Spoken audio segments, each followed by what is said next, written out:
I love to see the towns passing by and to ride these rails neath God's blue sky. Let me travel this land from the mountains to the sea, 'cause that's the life I believe He meant for me.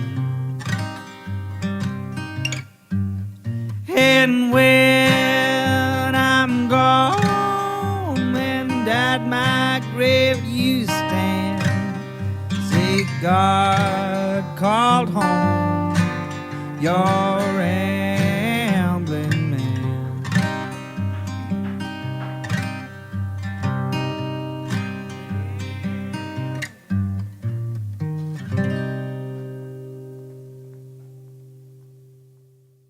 Welcome to Ramblin' Man Podcast, episode number 74. This one's with Darren Fink, and it is on adoption. Darren wrote a book that last episode's guest, Alexander Brott, did the illustration for, that's aimed at children, focused around adoption, called Magical Creatures. You can find out more about that book or order it at magicalcreatures.com. That's magical, spelled the way you would spell magical, and creatures, just minus that last E. So it ends TURS.com.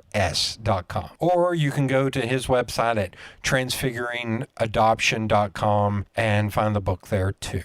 Want to thank Darren for being on the podcast.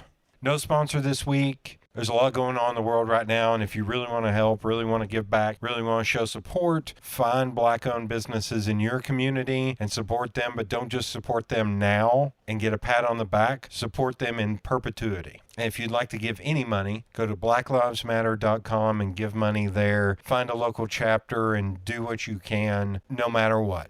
Thank you again for listening. Without much further ado, here's the episode. Yeah, I'm already like on my third or fourth cup of coffee. I've lost count. I have not slept in the last 2 days, so I woke up at about 11 o'clock, and I finally got a shower and shaved my head for the first time in like 6 days. So I'm still, so I got the big boy to refill during this. So I don't. Well, I feel like you run Knoxville, so like I feel like you're like. I'm happy that was recorded. That's going to be the pull quote from this. Like when we lived in Knoxville, like I don't know how many circles that I ran around in, and people are like, "Oh, have you met Jody?" I'm like, "No, I haven't met him." They're like, "You need to meet him," and I'm like, "All right, well, when?" Like, and then it never happened, and then I'm moving to Orlando, and I'm just like, everyone's like, "Dude, what is wrong with you?" And I'm like, "Leave me alone." Oh my God. See, now I have my like 6 or 7 Knoxville people. I'm like, these are the Knoxville people. I was like, I'm not on their level. And it's so funny because it's like Bill Foster is one, Brandon Gibbs. Like I can run through the list, but it's people you always see, but it's always downtown. So if you're outside of downtown, you may never know who these people are.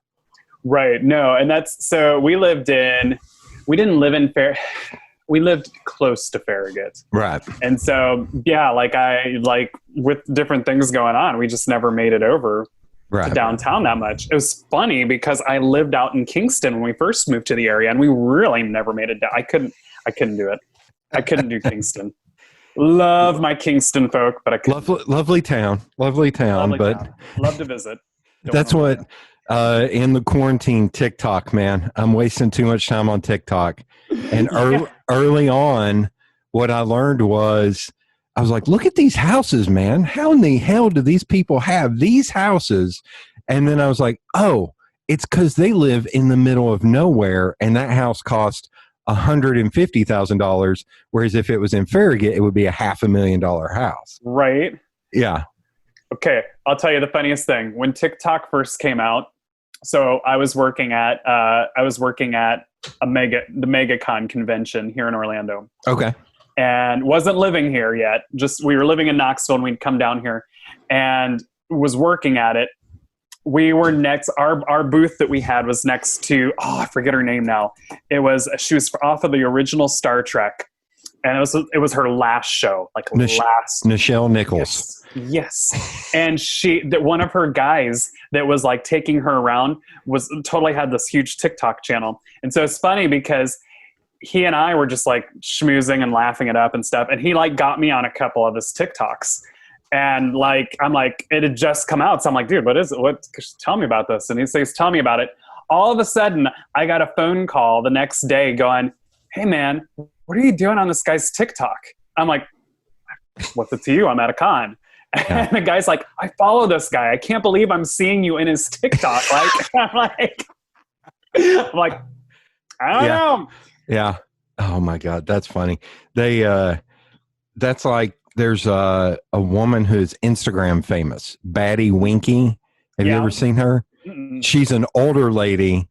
It can get kind of dirty, but she's just like, I don't need no man to tell me what to do. And she's like 95 years old. Yeah. And dressing in like 70s clothes and roller skating and all this. And she's huge on Instagram. And then I was like, wait, she's in Knoxville. Wait, what? And it turns out she's based in Knoxville. And it's like her granddaughter is the one. I was like, No. what in the hell? Baddie Winky is on Market Square right now. What is going on? And she has like 4 million followers, and like Dolly Parton is, taking photos with, is a fan. Let me tell you what, in Knoxville, more than any place that I've ever been, like lived in, Knoxville surprises me all the time because it's like this great city, but then like some stuff happens like that where you're like, this is happening in Knoxville. Like, I wouldn't have pictured this in a million years, but this is happening right here. Like, yeah, it was great. I love it. It's wild. And we are rolling. just yeah. This is how it goes. Yeah, we're rambling. It's wild to me in that, like, I'm trying to think how long this has been this way. I think it's been about 16, 17 years that Knoxville has there for about 10 years. We were constantly called the next Austin for like from like 2003 to 2013. It's like, oh, Knoxville's the next Austin. And I said that to one buddy of mine who's a musician, him and his wife. And one of the two of them said, no, it's not. It's its own thing. Stop trying to make it something else. And I was like, yes. As someone born and raised here, it's like, yeah, we're our own thing. Stop trying to make it something else. Okay. So I'm from Central Illinois originally. Okay. And I lived in South Korea for a couple years teaching English. So it's funny because as a northerner, yeah, I had to, when I moved to Knoxville, I had to set my mind for the accent. And I'm good, like, and I'm one of those people too that if I talk with you for too long, I start to mimic your accent. Nice. And so I have to watch it. But I remember there was a gentleman that I met down here, and he was, where was he at? But anyways, it doesn't matter. It was so funny because he had the thickest Southern accent that I've ever heard before in my life. To the point where, because I was just, it was hard for me to understand him. So and I'm sitting there talking with him. And then I remember dawning on me, I'm like, this man has, like, he has now just named 3 doctorate degrees that he has. Yeah. I'm like, who is that? Like, and then like the more I kept learning about Knoxville, that's Knoxville. Oh, like, yeah. You can't judge it. Yeah. By anything. Like, you have to get to know Knoxville and get into it, because you're going to find some amazing things in Knoxville. And it's wild because, well, there's 2 things. I don't think I have an accent. And then I always say that and people go like, no, you have an accent. I was like, no, it's because I know people, and you'll get this reference, in Maynardville, that I need subtitles if I'm talking to them. And that's me who grew up here. And it's like, boy, we're going to go down around the creek and we're going to get that. And I was like, you're like Boomhauer, man. Like, but just Tennessee's version of Boomhauer, man. But the funniest thing about here is growing up here. So when did you move here? So we've only been in Orlando for 2 years. So yeah. What is that? 2 years ago, and then so 2018, six years ago, I guess. Oh, okay, 2012, around there. Yeah, somewhere around there. So it's wild. Growing up here, we were always a college town that people stayed after college, and then now, like, I think there's been this shift, like in the last 5 years, to where I don't think a lot of people think of us as a college town first anymore. Like even like Madison, Wisconsin, which is the capital of Wisconsin, I still people hear that referred to as a college town. I was like, but I know that's not a level playing field because we're not Nashville. The biggest thing growing up here is we're not Nashville. When people are like, "Oh, you're from Tennessee." "Oh, Nashville." You're not Nashville. Don't ever say that to somebody from East Tennessee because they will punch you. It's true. No, it's like it's so amazing though, because it's so funny being down here in Orlando now, because it when we were looking at moving, we had to move for various reasons, including we had special needs kids that needed programs down here. But when we were moving, it was funny because we had so many people moving from Orlando up to Knoxville, and they're like, why would you move? Why would you do that to yourself? Why? And I'm like, you're going to give me a complex. I have to move. I'm moving. Like, it's like, don't do this to me. All right. Yeah. Then it's all right. Well, I guess if that's what you want to do, They're like, well, if you want to ruin your life, at least it gives us more room here. And I'm like, I love telling this story. This is good and bad. I think I've got a friend of mine, Adrian, and he knows I say this, and it just sounds bad because I'm a big Southern dude. He is not gay. He's California gay. Because he came in and he had here's how I'm going to make fun of him. He was rocking like an 8-pack, and he had frosted tip hair, and he wore these short glittery shorts and all this stuff. I was like, dude, I'm going to go eat another bag of Doritos, you dickhead. And it's like, damn it, dude. You're so, what the hell? Oh, God, you suck, man. Like that. But he came here and he came to Knoxville and he was like, man, I was afraid to move. He's like, I've only lived in California, Southern California. I was like, and moving to the South as a gay man is scary. And I was like, nah, you're fine. You'll be all right, man. I was like, it's not how it used to be. I was like, dude, I was at Vestal Palooza and there were openly gay couples walking around. I was like, Vestal used to be where people got shot on the regular. It's like, you're going to be all right. But then he went down to Lenore City or Loudon to go on a boat. And he went in to buy a case of beer. And he bent over to pick up the case of beer and realized he was wearing a pink crop top that said, "I heart boys." And I was like, oh, God. He was like, I forgot I was wearing it. And I was like, you forgot you were wearing a pink crop top that said, "I heart boys." I love you, man, but good God. That could have been a reality TV show on its own. Yeah.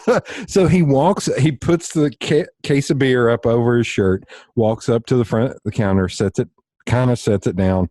They ring him up and walk out. It's like, I'd be willing to bet they didn't say anything to you. And he was like, no, they didn't. They were all very nice. I was like, yes.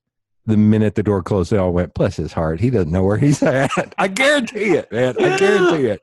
It's like progressive to a point, kind of. I don't know. I felt like Knoxville. So for me, But you were also in West Knoxville, which is its own animal. Like West Knoxville and Knoxville. That's what my dad described it growing up. He's like, there's two towns. There's Knoxville and West Knoxville. And you ain't from West Knoxville. I was like, yes, sir. Yes, sir. I feel like my thing is because I've moved several times. Yeah. And so for me, like even living in South Korea, it's like, okay, I'm the white guy. And so I could never fit in because like I lived there for 2 years and like I tried to learn the language. I learned a little bit. Like no matter what I did, I was always the outsider. I was always the white guy. And so that like when we came back to the States and I was moving to Knoxville, that was the concern for me is that I'm going to be, because I had lived during my college years, I'd lived a summer in South Carolina. And so I was always the Yank. Yeah. Like no matter where I was, no matter if I tried to do the accent, I was always the Yank. And I'm like, so that was my fear moving to Knoxville. And I just found it not to be the case. Like everyone was pretty, I tried to do the accent. I tried to work my best Knoxville accent. It did not, I actually got so many bless his hearts. And like, I went beyond a bless his heart. And I had a gal tell me, just stop. Just never again. Just don't try it. And I think we're weird in that we're amalgam of people who came here for college and stayed. So you've got people from Ohio that have gradually not grifted. That sounds bad. What's the word I'm looking for? It's not amalgam, but it's something like that. Whatever the good. Hold on, let me pound some more coffee. I think you need to come up with your own word for it. Yeah. Osmosis. They got there's the word. I learned that word in middle school, and I've used it way too much, probably inappropriately. They've got but I think more it's the speed of talking here. I think it's a little bit slowed down. It is. I've actually been called, point blank, I was called rude. Because I was working for a social media startup. I called some folks that work with the art museum and stuff there in downtown. And I got a gal, I don't know how, but I got a gal that lives up in the northern states somehow, that she travels or something. I don't know how that all worked, but here I am, running 102 temperature. I was working from home. I was making some phone calls that day. I was deaf. I did not want to be working that day. Yeah. But I was making these phone calls. She returned my phone call. I'm talking to her. I'm trying my best to talk and say, hey, this is why I'm calling. Just trying to network with you, da-da-da. And she's like, you're really rude.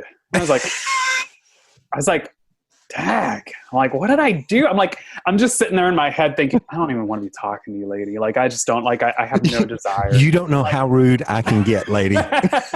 You start pointing the finger. You're on the phone, but you're pointing the finger at a wall. I just want to go blow chunks right now. So I just... but she's she eventually told me, she's like, I can tell you're not from around Knoxville. I'm like, oh yeah? And she's like, because you talk fast and you got straight to the point. You didn't ask me. She literally said, you didn't ask me about my parents. You didn't ask me about and I'm like, again, lady, I just want to go blow chunks right now. I got 102 temperature. I'm like, what do you mean? Yes. What do you need? I got a date with the toilet here in about 10 seconds, lady. I got to get there. Oh my goodness. Oh my God. That's funny. So you moved here in 2012. So you and your wife, do you straight up adopt kids, or did you start it as foster parents? How did that start? So we started as foster parents in Illinois. And it's kind of this roller coaster ride, because it's you do get trained as a foster parent, but I mean, you put in a lot of hours to get trained, but a lot of those hours they have to teach you this is the form, this is the policy, this is the procedure, this is the protocol. Right. But we found out there's just not enough time, even though you spend all these hours training, there's not enough time to tell you what to do if a kid sees a yellow dress and they start hitting the walls and putting holes in the walls. Or there's not enough time to whatever. If the kid starts hoarding food in their bedroom, and it starts reeking and you're like, what crap is going on? There's just no time to train for that. And so one thing that we found is that 50% of foster parents in the States are going to quit this year, because they don't feel equipped. They can't hack it, or they feel like they're making the situation worse. So they're just going to quit. And the problem with that is that, imagine you're a kiddo, and the way it's a lot of times happens is they just someone has to come and get you and take you out of the house. There's no, hey, here's why we're doing it. Here's what's going to happen here. It's just boom, you're in a car, you're going. And so you get to the stranger's home not knowing what's going on, and they tell you, oh, you're safe here. Well, great, you're a stranger. You don't feel safe. And then that stranger can't handle you because they don't feel equipped. And then they're telling a caseworker, I can't take this. I don't know what to do with this kid. Right. And they're saying, move them. And so then, you get, before you know it, you're moved 5 times, or maybe not that many times, but even just 2 times or 1 time. So if you're me, you're sitting there going, okay, all these adults tell me that it's not my fault. But every time I move, the same common denominator is me. Right. So it must be me. And what happens is it just compounds trauma all the more. Every time we move a kid, it just compounds their trauma. We're talking the kids are dealing with, they're 2 times more likely to deal with PTSD than a vet that's coming back from active combat. Because I say this, and this is going to sound more negative than I mean it to. It's because their brain is not fully developed to comprehend what the hell's like. I've heard somebody recently talk about like nobody under the age of 25 should do psychotropics like LSD or anything. It's like because your brain's not fully formed. And I think about how that impacts other things. Like, if you don't really understand, and just 4 times you're on your 5th house. 4 times somebody's literally just come in and said, we're out. Like, how in the hell are you not traumatized by something like that? Well, and I forget the stat too, but it's something like 3 months or 6 months. Like if you move, you lose 3 or 6 months of your memory of education. So like, let's move a kid halfway through the school year. They might as well not have gone to school. Yeah. Because they forget all of it. And they also probably don't feel it's a discomfort constantly. Like it's, I've just gotten used to being in this and feel comfortable in being who I am. And it's already hard enough at that age. Well, hell, it's hard enough at this age to feel comfortable. Tell me about it. Well, take it one step further, though, is what they're finding out, too. Is remember, okay, so you can track with me on this one. Remember those old commercials that are like, this is your brain on drugs with the egg. So they have the brain scans and everything like that. So chronic trauma, and this is true for you and I, too, is if we are suffering from chronic trauma, it actually damages our brain. Like the chemicals that are given off will actually eat away your brain. Jeez. So you have a kid with a developing brain, and what they're finding is it's causing holes in the brain. Their brain won't fully function. If you look at 2 like young toddlers' brains next to each other, the one that's had chronic trauma is obviously smaller. It's got holes in it. The left and right hemisphere sometimes can't even talk to each other. We've actually had a kid. I'm like a psychological experiment. Like with the like I've taken a kid to the chiropractor. No joke. Chiropractor will sit them on the table, say, "Hey, I need you. We're going to work on the left side of your body or the right side of your body. Can you hold up your right hand?" They hold up their left hand. Like they can't. Wow. And then when they do an adjustment, all of a sudden that would help fix the synapses firing. And so, for the rest of the day, they were able to figure out where to go. But it was just like such a psychological experiment because you're just like sitting there just amazed that you can literally just see that their hemispheres can't talk to each other. And just how much does that screw you up when you're trying to go to school or just doing everyday life, Yeah. And because it's always been a thing of like, I don't know if we're in 2020. I don't know what is a derogatory term anymore. The army brat, because growing up. Anything goes in 2020 now, haven't you heard? It's like everything goes. And I am canceled in 3, 2, 1. No, it's growing up, how many movies and TV shows really punched home the army brat. The kid who couldn't, I don't want to say function, but just was a certain type because they constantly moved. So coupling onto that, not having the tether of parents, not what's the term I want to? Yeah, like you don't have that role grounding. Models. At least the army brat has like somebody there that's a constant. That's the word I'm looking for. Well, and it's interesting that you bring that up too, because one thing, like with the book that we're going to talk about, is the interesting thing with modeling too is, so one thing that I found out very quick with when we were fostering kids, I had a 22-month-old come into my home. Now, you think little kids, like everyone always talks about like, oh, it's just so pure because of the play and the innocence and these kids have been exposed to things that most kids have not. I mean, I think it's up there in the 90 percentile of kids that have been sexually abused. So yeah, they might be 22 months, but they're more like a 30-year-old sexually because they've witnessed stuff. Also, they haven't had play or making friends modeled to them because especially if they've been suffered from severe neglect, because that severe neglect basically means that whoever was supposed to be on duty wasn't. Right. And so they've never had play modeled to them. So what I would find is, my background is in art as a trained artist. So I'm very creative. I like to play. Okay. I like to like fiddle with stuff and muck it all up. And like I would have a 22-month-old like to play with handles. And when I say play, like to open doors and close doors, because that's what he was expected to find his own food, to figure out his own way around the house. He liked to work car seats because he was the adult. He was on duty. So I had to teach him how to play. And that was so weird for me to think that I had to teach a kid. Like usually you think about it the other way, like kids will show like adults how to play and you'll get something from, but no, like I had to figure. So as an adult, like, I'm finding like foster parents, like a lot of foster parents have forgotten how to play. Yeah. Because when we become adults, like we just lose that. Like it's I don't know if it's beaten out of us or what. Like it's just unacceptable to play. And if you don't know how to do that, you can't teach your kid how to do that. I wonder if generationally that is changing, because now I feel like more people are doing what they want to do for a living. To where I wonder if that was kind of, I don't want to use the term beaten, but beaten out of us. For, like, no, you got to get a real job. You got to become an insurance agent. You got to do something. To where now more people are able to do whatever they want to do as a job. They want to be a potter.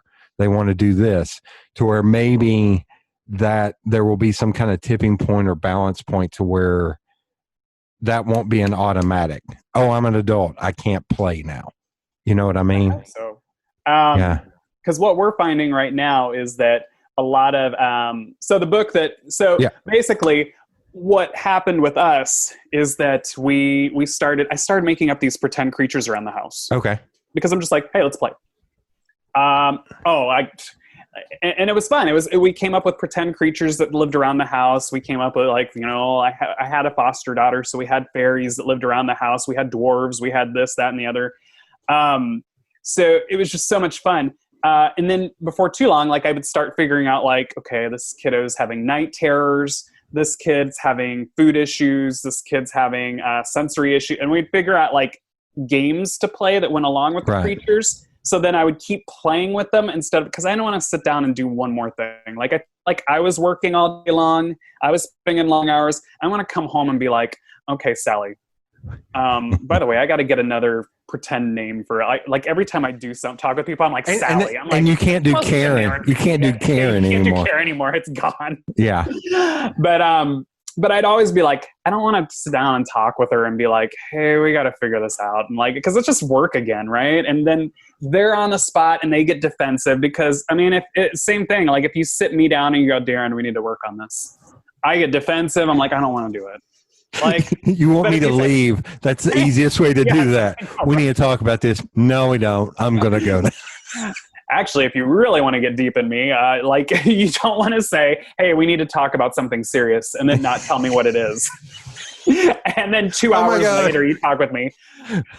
Ooh, my own issues come out. Yeah. No, so I just wanted to play. So we came up with activities for how to do things. And let me tell you, like I would get called to a lot of therapists' offices, not in a good way.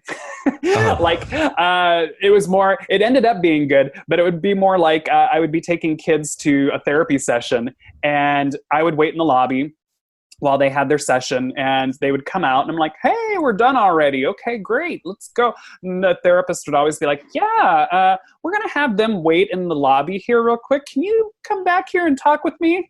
I'm like, and it was never, it's one of those like, oh boy. Internal, it's like you do the crap.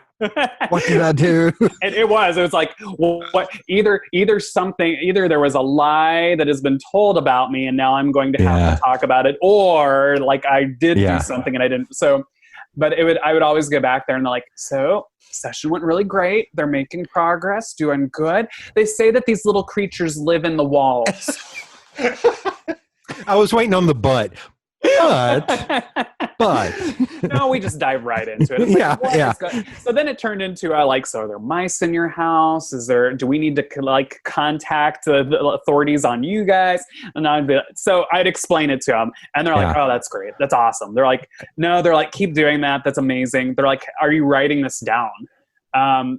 And I'm like, no, like, seriously? Oh my God. I'm not going to. So this has been over 10 years ago. So this is we finally made a book called A Guide to Magical Creatures Around Your Home. I am scared spitless to have it out, actually, because there's so many times in your life where you're like, I wish I could just forget that, or people would just forget about, this isn't one of those times. This is a good memory. Yeah. I'm like, I don't want people to say this sucks, or this, you guys are crazy, because it was good memories, right? So it's taken me over 10 years just to get over that fear of being well, if I can help someone else, I'm gonna put it out there. So and I'm glad I have, for the most part, because I've had actually a lot of professionals and parents and teachers even are saying, yeah, we couldn't do this, which is telling me that people don't know how to pretend anymore, and they don't know how to just have that fun and play. So I always, in something like this, I go back to, hell, in anything I do, I am sure I can pull a Kevin Smith quote that is applicable to what, but he made this weird walrus movie that you just got to go with me here for a second. But he and his buddy were on a podcast, and they read this story from the news, and they just started riffing on this podcast, on this walrus story. And at the end of it, he was like, I'm going to make that movie. He was like, cause I want to see that movie.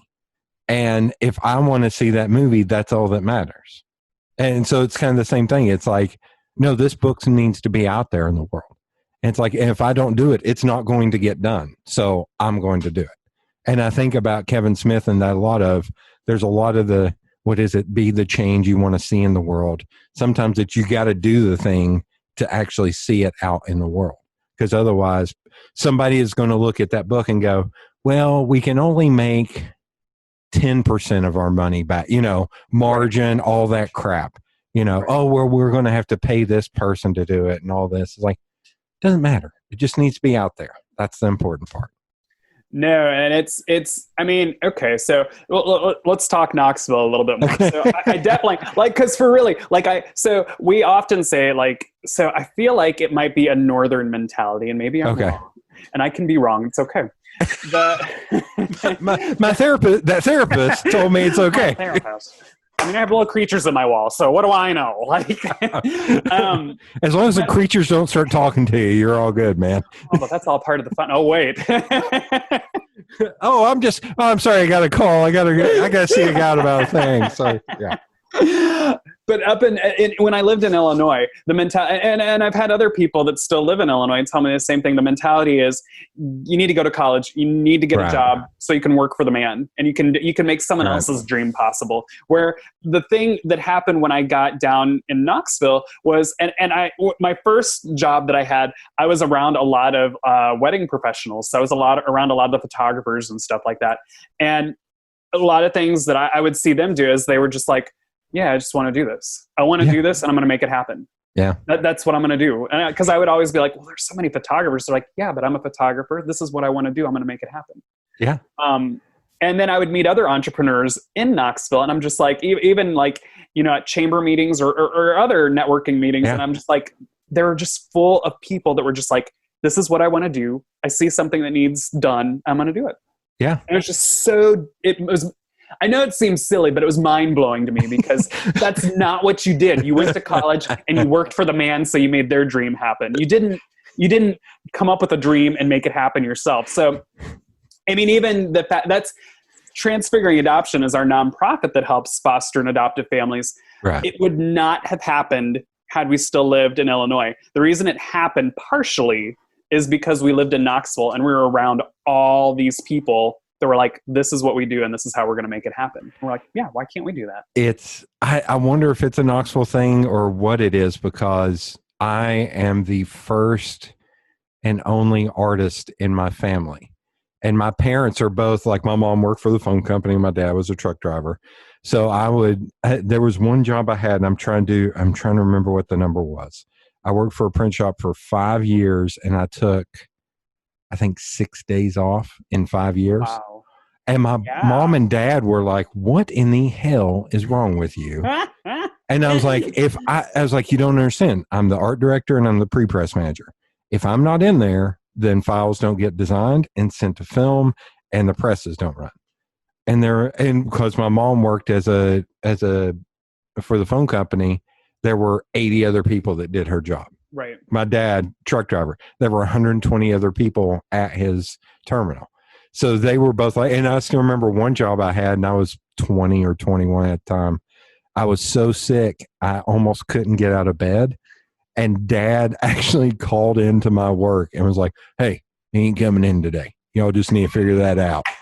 He probably said a few more cuss words in there. He's like, then he just kicked open the door. I'm not kidding. He kicked open the door and he was like, "Hey, you ain't going into work. Keep sleeping. All right." And shut the door and left. Like he was like, awesome. That was once he did that. But yeah, when I worked at, and even till now, like working for myself, it's hard to get them to understand. But I'm surrounded by people that's almost all they do. Like I can't tell you how many people I know now that just work regular jobs.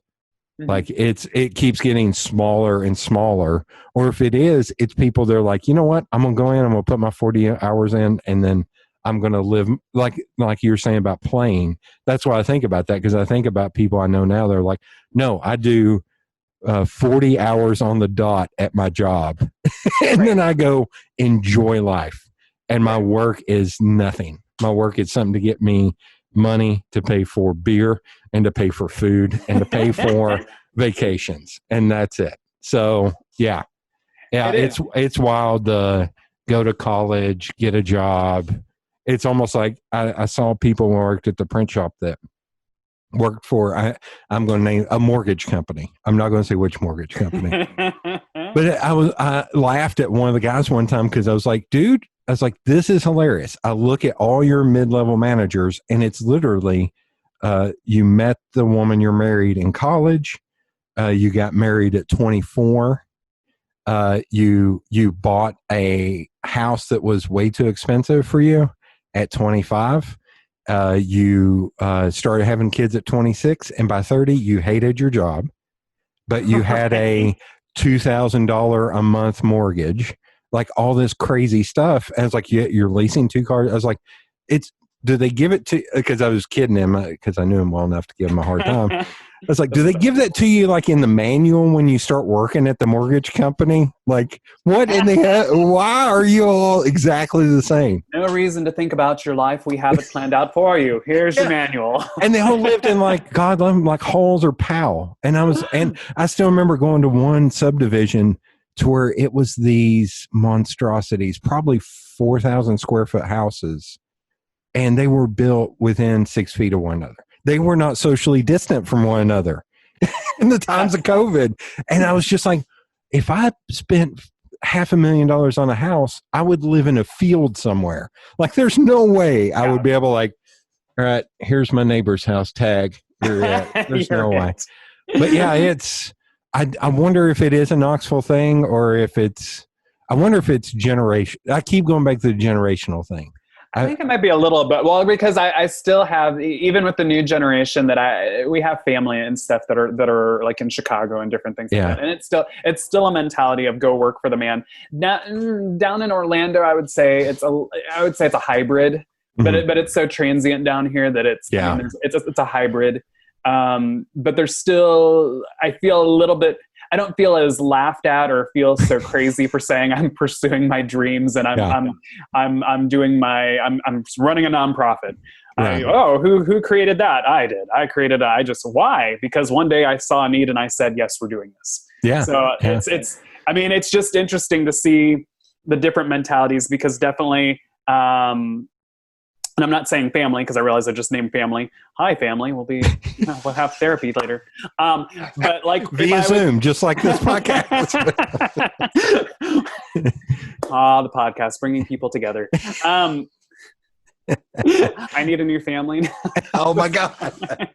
Dude, no, it's PTSD, man. Oh, it's We can't have that. We can't have that. Little people on my walls. I'm gonna have to create more creatures. No, but I feel like it's just in Knoxville. It just definitely was more accepted. And I feel like there might be more creatives around certain areas too. Maybe I'm wrong on that. I don't know. So maybe it's just the creatives, but that could be true.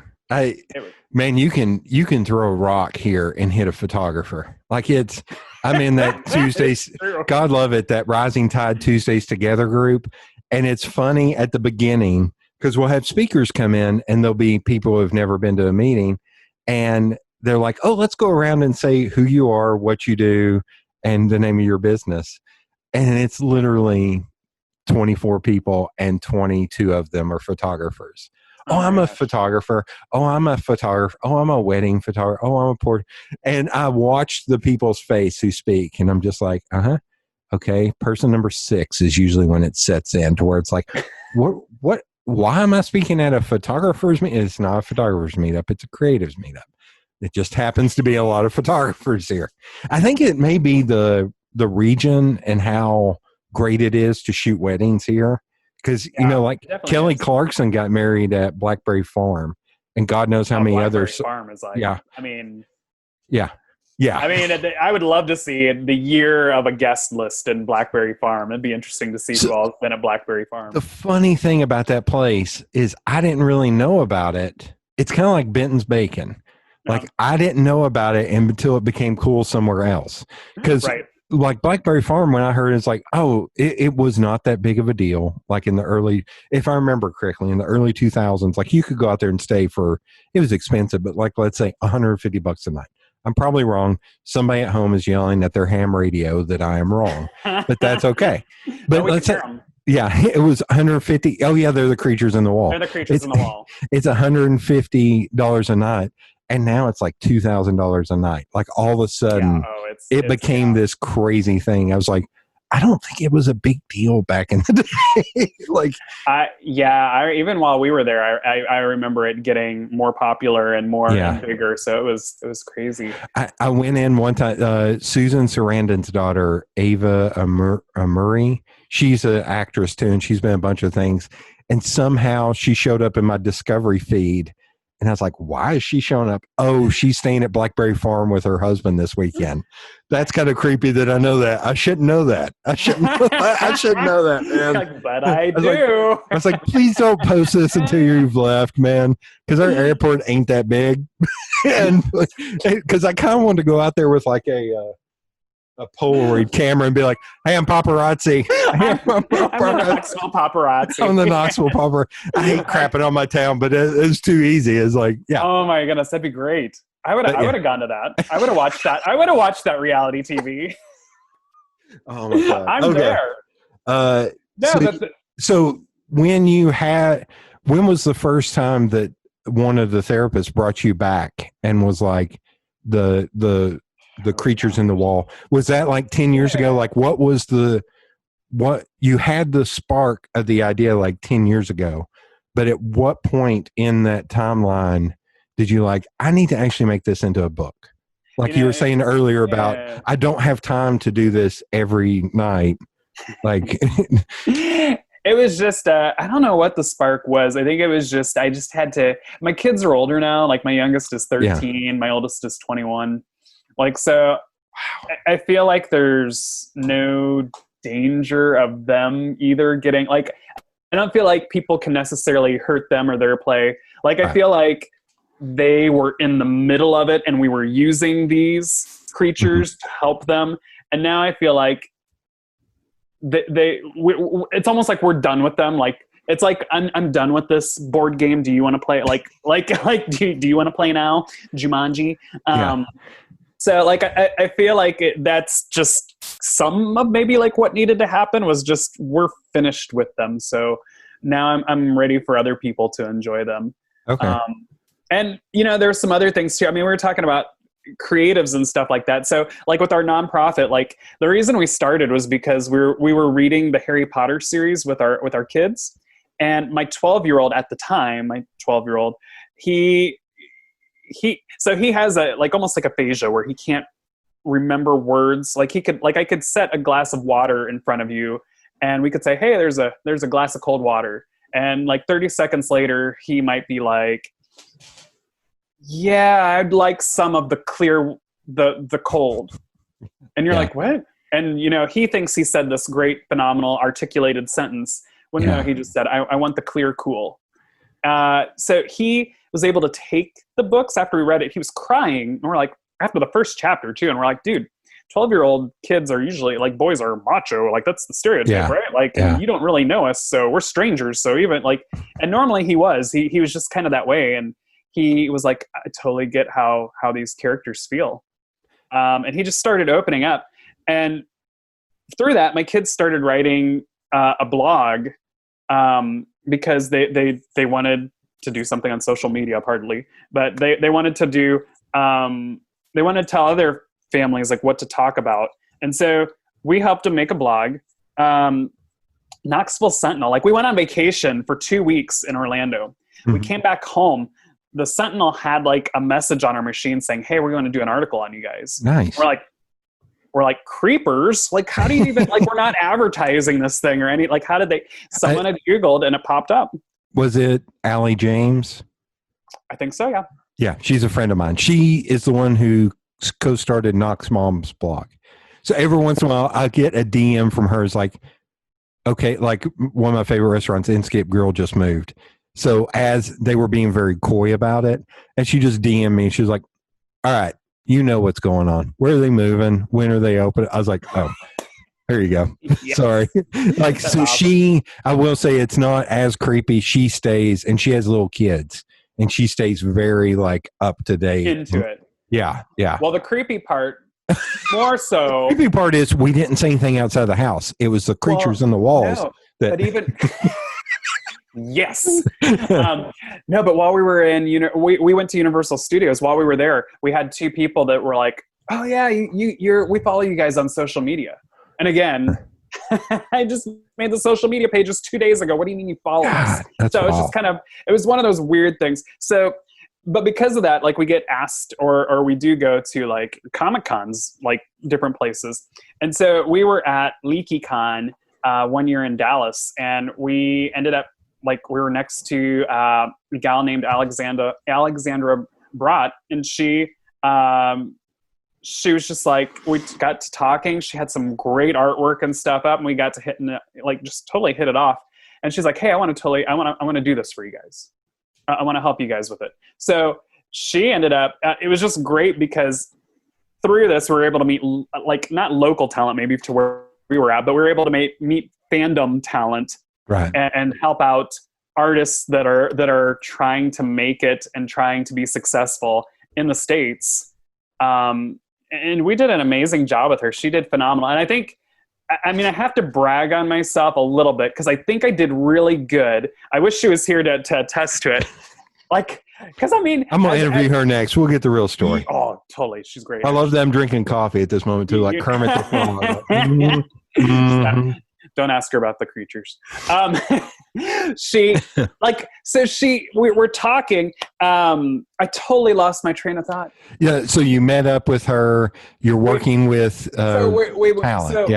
Yeah. So I was talking to her about what I wanted, and I hate it when, I mean, as a designer, when someone comes up to you and says, I need a logo, I need this, I need whatever branding. And, well, do you have any ideas like you're trying to get? And they're like, no, just make something really good. And you're like, okay, well, I'm going to ask you this. I'm going to walk you through it a little bit more. We're going to try. No, I just really don't have anything. I just really need you to do something. All right, again, I'm going to walk you through it a little bit. And they're like, no. And then you make this really cool thing, 5 really cool things. This isn't really what I wanted. So usually with those, all I hear in the back of my mind is cha-ching, cha-ching, cha-ching. Because I have priced myself out of jobs because I've just been like, you're going to be a pain in my butt, and I'm not going to deal with you. I even had one friend recently, I was like, this is what I do. God love her. What I get for doing free work is she sent me a Pinterest board of what she liked. I designed a logo based on that Pinterest board. And then she sent me back and she was like, I don't like that idea. I was like, okay.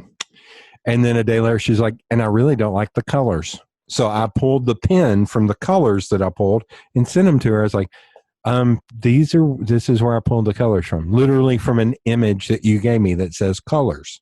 It's like, what in the, that's what I get for doing free work. Yes. That's what I get for doing free work, man. And you love it too, right? Because you're looking there and they're like, this isn't what I wanted. And you're like, no, let's actually rewind and let's hear what you wanted. I don't have anything in mind. No, the best. I think I hit it there. piece to that is the PS to that is her thing is a lightning bolt. Yeah. Harry Potter is a lightning bolt. It's actually not from, it's because her last name, which I'm not going to mention because I've gotten in trouble for mentioning her name on here before. And because it screws with her SEO and it's hilarious. Her SEO is screwed right now. She's like, if I try to get a job, it shows up with your podcast. I was like, that's okay. That sounds good for my podcast. Okay. Yeah, but she likes a lightning bolt, and then she gave me new colors, and it literally looks like a Gatorade package. I was like, "Do you realize you pick Gatorade colors and you have a lightning bolt? You do get that Gatorade has a lightning bolt on it. You dumb. Oh, she does now.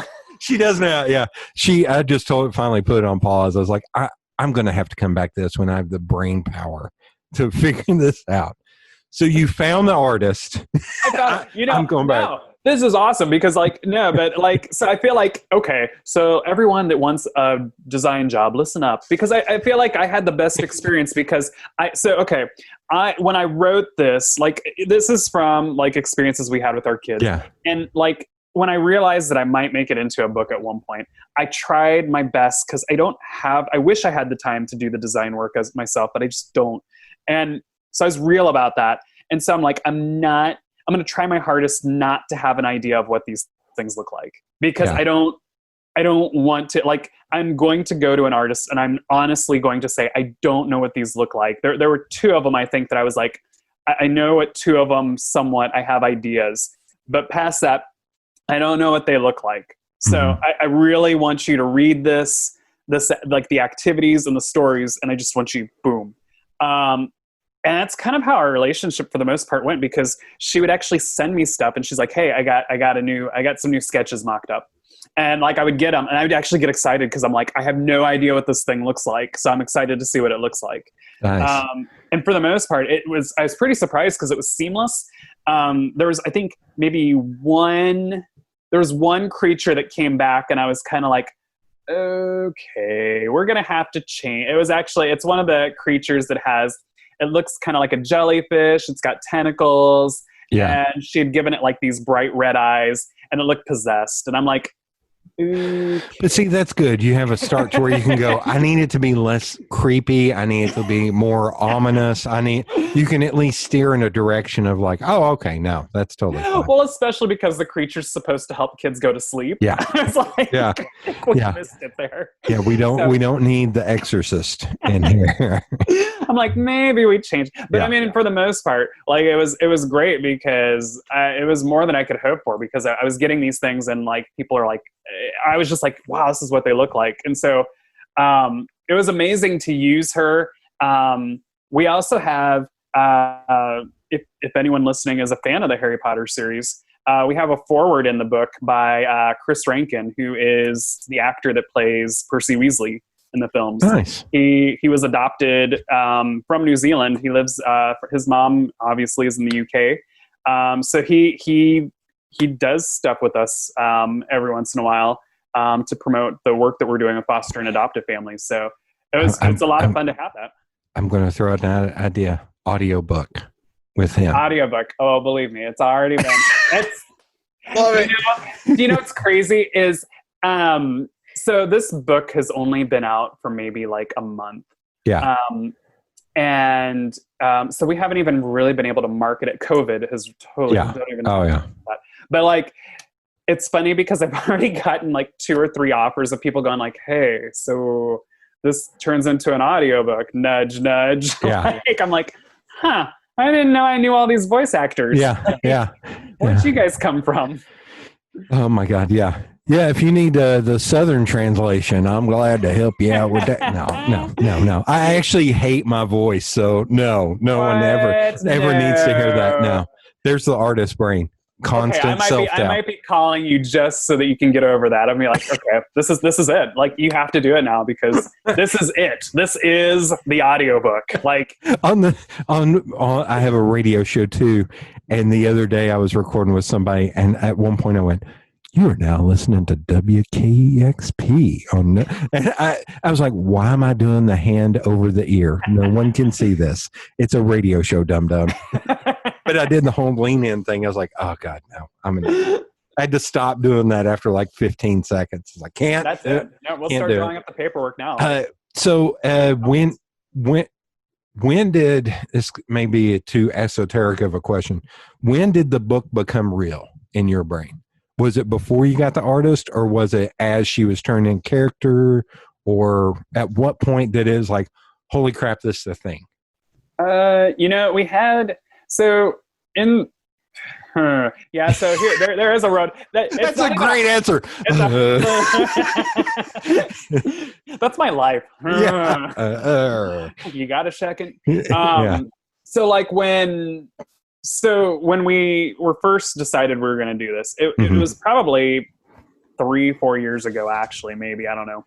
Like, but I'd asked, actually, while we were still in Knoxville, I'd asked a few people. At that point, we couldn't pay anyone to do the illustrations. Our nonprofit, we agreed that they would print it and have it self-published.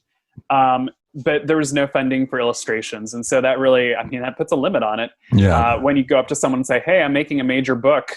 Will you do it for free because you love kids?" Also, I have no idea. So it's going to be up to you to come up with all the character designs. So what exactly do you need? And I need you to do it quickly. And so we went through a few artists. And I think for me, it started, it was, I'm going to do it, but I can't find anyone to do it. So it just always got put to the back burner. I got a little disheartened with it because I'm like, this is never going to happen. They're actually the two first creatures. Whenever I would find an artist that was like, yeah, I want to do it. They would make the first two creatures, and then their life would go crazy, and I'd never hear from them again. Yeah. With Alexandra, she no exception. Actually, she'll even tell this story. We raised money like with a Kickstarter type campaign to get the money, and I'm like, yes, this is it. It's going to happen. And tragically, her father died. Oh man! Right when and then a few months later, her mom died. Good Lord! So I was just like, at that point, I'm like, no, it's still gonna. Like, I had to keep telling myself it's gonna happen. She just needs time to pick herself up. She needs and you kind of found yourself in that like middle area where, as the author of the book, you really want to be like, so we ready yet? We're ready to go. But at the same time, you don't want to be the jerk that's like, okay, you just lost your parents. So I don't want to start you off too quick or whatnot. Like I get that you're grieving. So yeah, like there was even a point there. So probably when she really started getting into like the fifth creature, and she really started going after her parents' death is when I'm like, this is going to happen. Like we're I don't know how this is going to happen, but this is going to happen. And it got really exciting. I think that's the only, I feel like I should have a better word for it, but it just got exciting. Like it was like I was crossing something off a bucket list. But it was scary at the same time. So it's just, it was full of all those good things in life when you're about ready to do something, right? Like, oh yeah. Sometimes if it's scary, you're on the right path. Right. You're like, oh God, this is going to become real. Oh no. Well, and it's still, it doesn't even stop either, because now like, it's just a different phase of like the nerve-wracking stage, right? Because you're like, now I have all these books printed, and I've self-published. So now you're sitting there going like, you really got to move some of these. And it's not even that and for me, it's not even that people don't want them. It's just like, I have to keep getting out there and letting people know that they even exist. So it just goes, but the whole process is fun. But I think once I could start seeing what things look like, that's when it started becoming real. And I'll tell you, like, I haven't told too many people this. Actually, I think this might be the first podcast I'm telling it to. That's why I was hesitating, because I'm trying to think.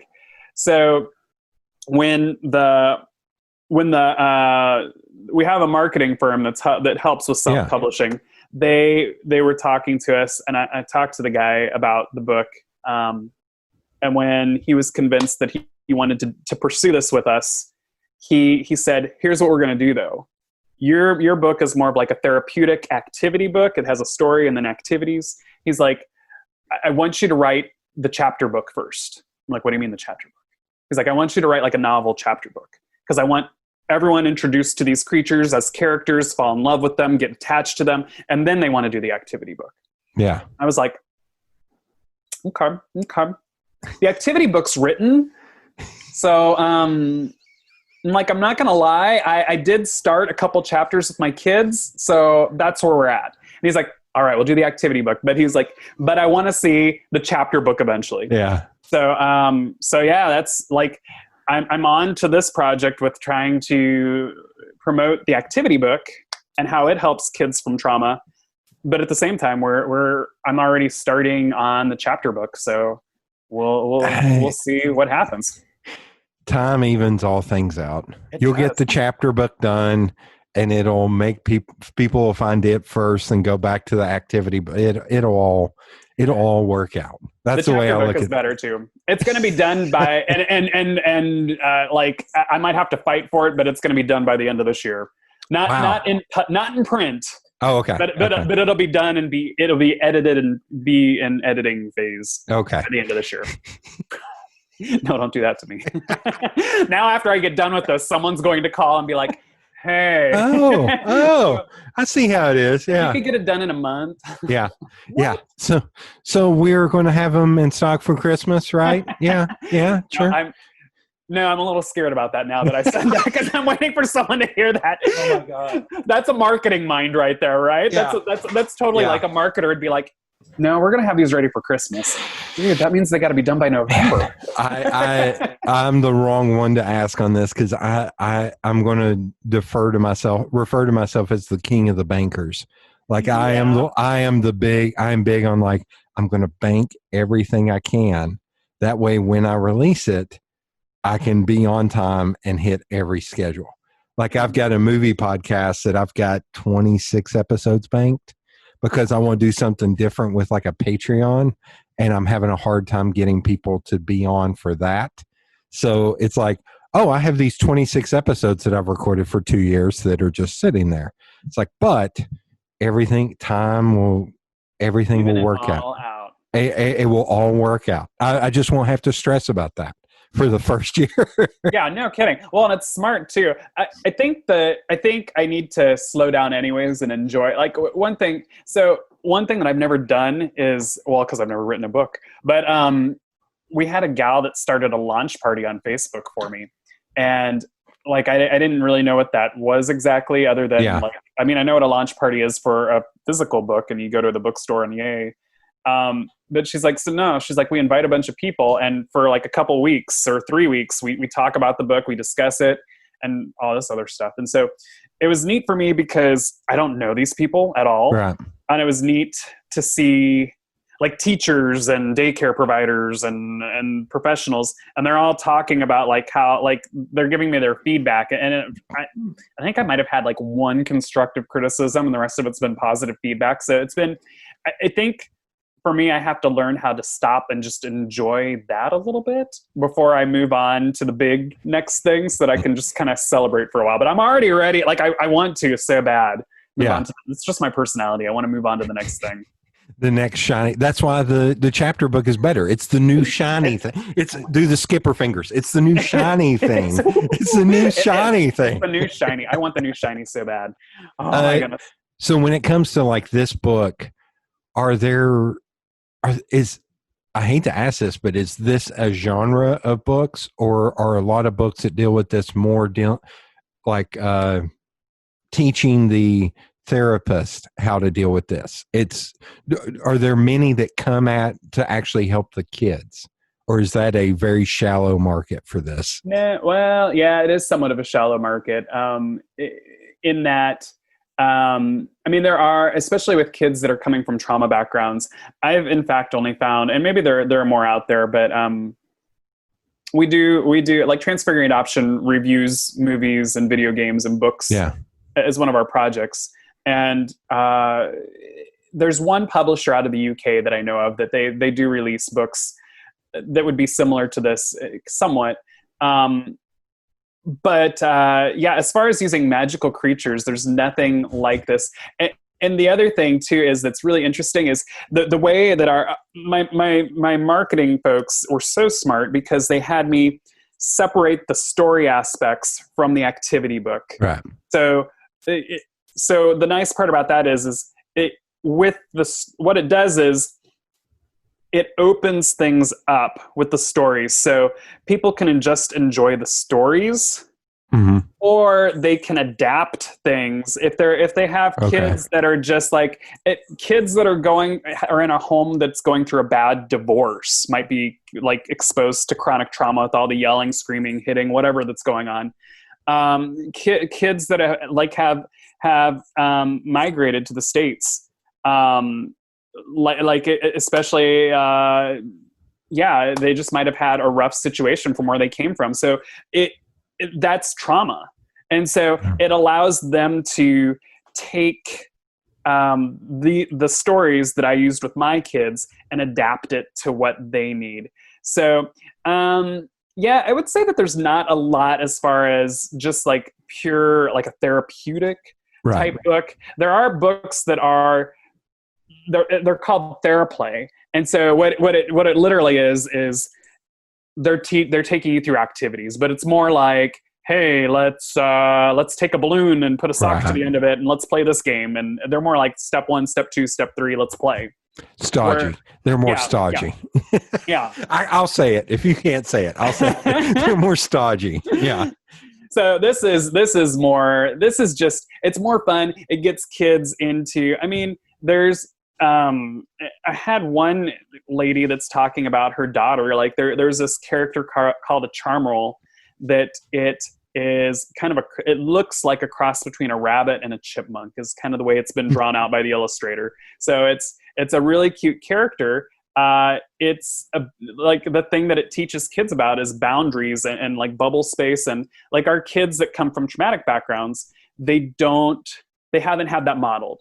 So they might get right up to someone and talk close to them. They might stand too far away. Mm-hmm. They might share too much information with a stranger because to them, they don't know, because they haven't been with people in formed relationships. The whole I'm closer friends with you, but not with you, it's muddy for them.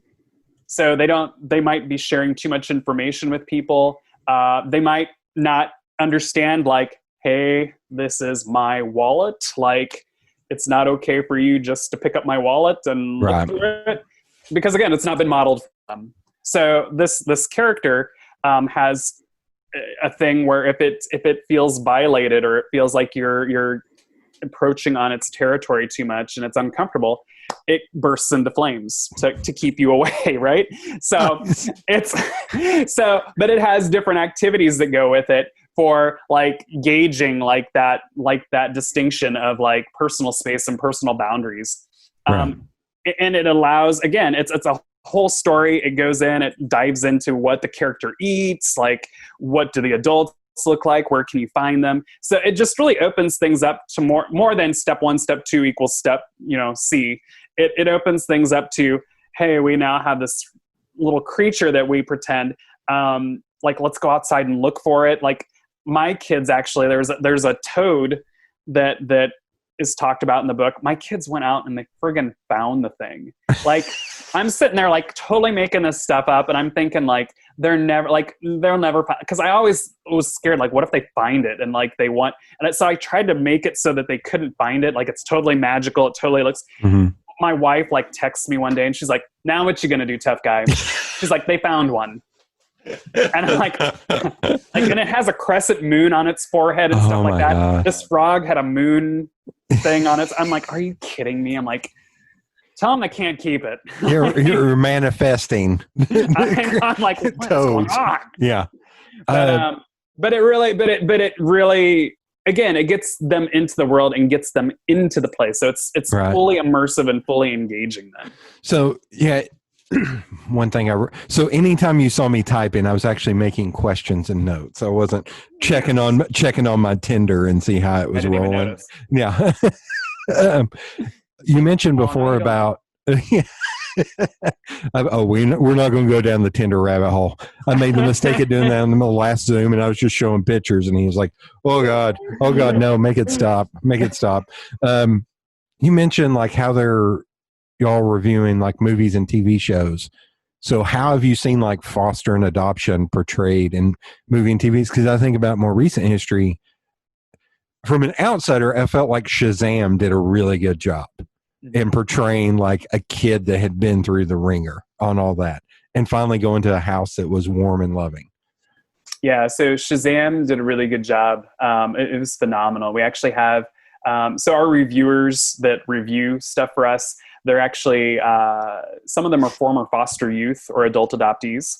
We also have professionals and counselors and stuff like that. But the adult adoptees and the former foster youth are really powerful because they've lived it. And so they're really able to pull nuggets of truth out of things. Shazam, our one gal that's a former foster youth that does a lot for us, she couldn't say enough about how great it was. This would be one that I would show with kids, but if people are wondering about becoming a foster parent, the movie Instant Family. With Marky Mark. Yeah, right. I forgot. So he's a blind spot for me. Anything that he's trying to be funny, I struggle with. Like as long as he's kicking in doors and stuff, I'm like, yeah, that makes sense. But funny, it's like, oh my gosh, I don't know. There's a comedian I love that's in that movie that anybody who likes that movie never needs to Google his name because it's so foul. Tom Segura, he plays one of his best friends or something in that movie. Yeah, that wouldn't surprise me. That movie is so spot. It got so real that there were times I couldn't almost finish the movie because it was hitting too close to home with the struggles that I was almost like, I got to take a break. I can't. Yeah.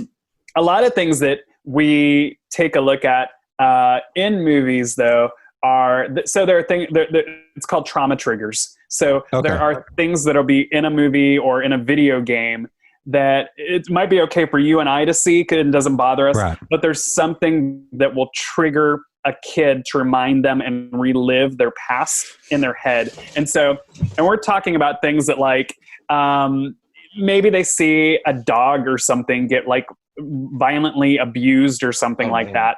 And the dog, that just might trigger for them like, hey, I remember when dad was doing this to me or like someone was beating me or whatnot. And what we find is that we actually have parents that will take their kids to movies and they actually have to leave the movie theater because their kid either totally full on meltdowns in the theater or I've even heard parents say that their kids run out of the movie theater because it's just so triggering to them. And some of the things that are triggering are things you don't even think about because one thing that I had to learn is that adrenaline causes a trauma trigger because what we find is that when the body can't distinguish between a good adrenaline release and a bad adrenaline release. So when you're a little kid and you're waiting to open presents on Christmas and you're really stoked and excited and you're like, you get this adrenaline rush because you're so excited and just excitement overload. When you're getting beat by someone and you're fighting for your life, it's the same adrenaline rush as when you have that excitement on Christmas. So the body can't differentiate between those two. So when you go to the newest Marvel movie and you're on the edge of your seat during a fight scene, all that adrenaline comes up and your body all of a sudden is like, wait a second, I remember this adrenaline chemical. That's when we were fighting for our lives. Yeah. So nothing might really be happening to the child and it might even be a fun scene in the movie, but their body is subconsciously remembering bad things that happened to them. And so it triggers, not to all kids, but definitely enough that we have to point it out that's a thing. Wow. And a lot of, I didn't know that stuff. And I know that there are a lot of parents that I'm sure if there are any that are listening right now, I'm sure that they're like, what? Yeah. But yeah, it's a thing. So our reviewers it's almost like the version of fight or flight. Like fight or flight for a kid it's complete. Doesn't have to be somebody pulling a gun on you. Like it can literally just be watching something happen that is super. Or it could be playing a video game. I mean, honestly, like it's like, and it doesn't have to be a violent video game. It just might be that it's getting their adrenaline up, and it's just reminding them about it. And they have no idea. I keep wanting to make jokes, but they're because I was thinking, yeah, it could be like Sonic the Hedgehog. Like he goes really fast. He goes really Yeah. Sorry. No, do you know what's funny? Is probably the people that would get least offended would be the foster parents, because we're all like, yeah, we get it.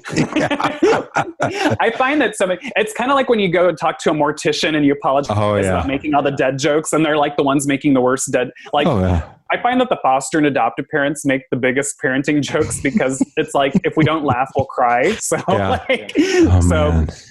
It's the reviews are amazing. It's like our reviewers just do an amazing, and they pull out stuff too that like help kids. Again, like with the book, like we're trying to figure out ways to make it so that you can play with your kid and not put them on the spot and like them get defensive. So like with the reviews too, it's like, hey, you're going to watch this movie anyways, or you're going to play this video game.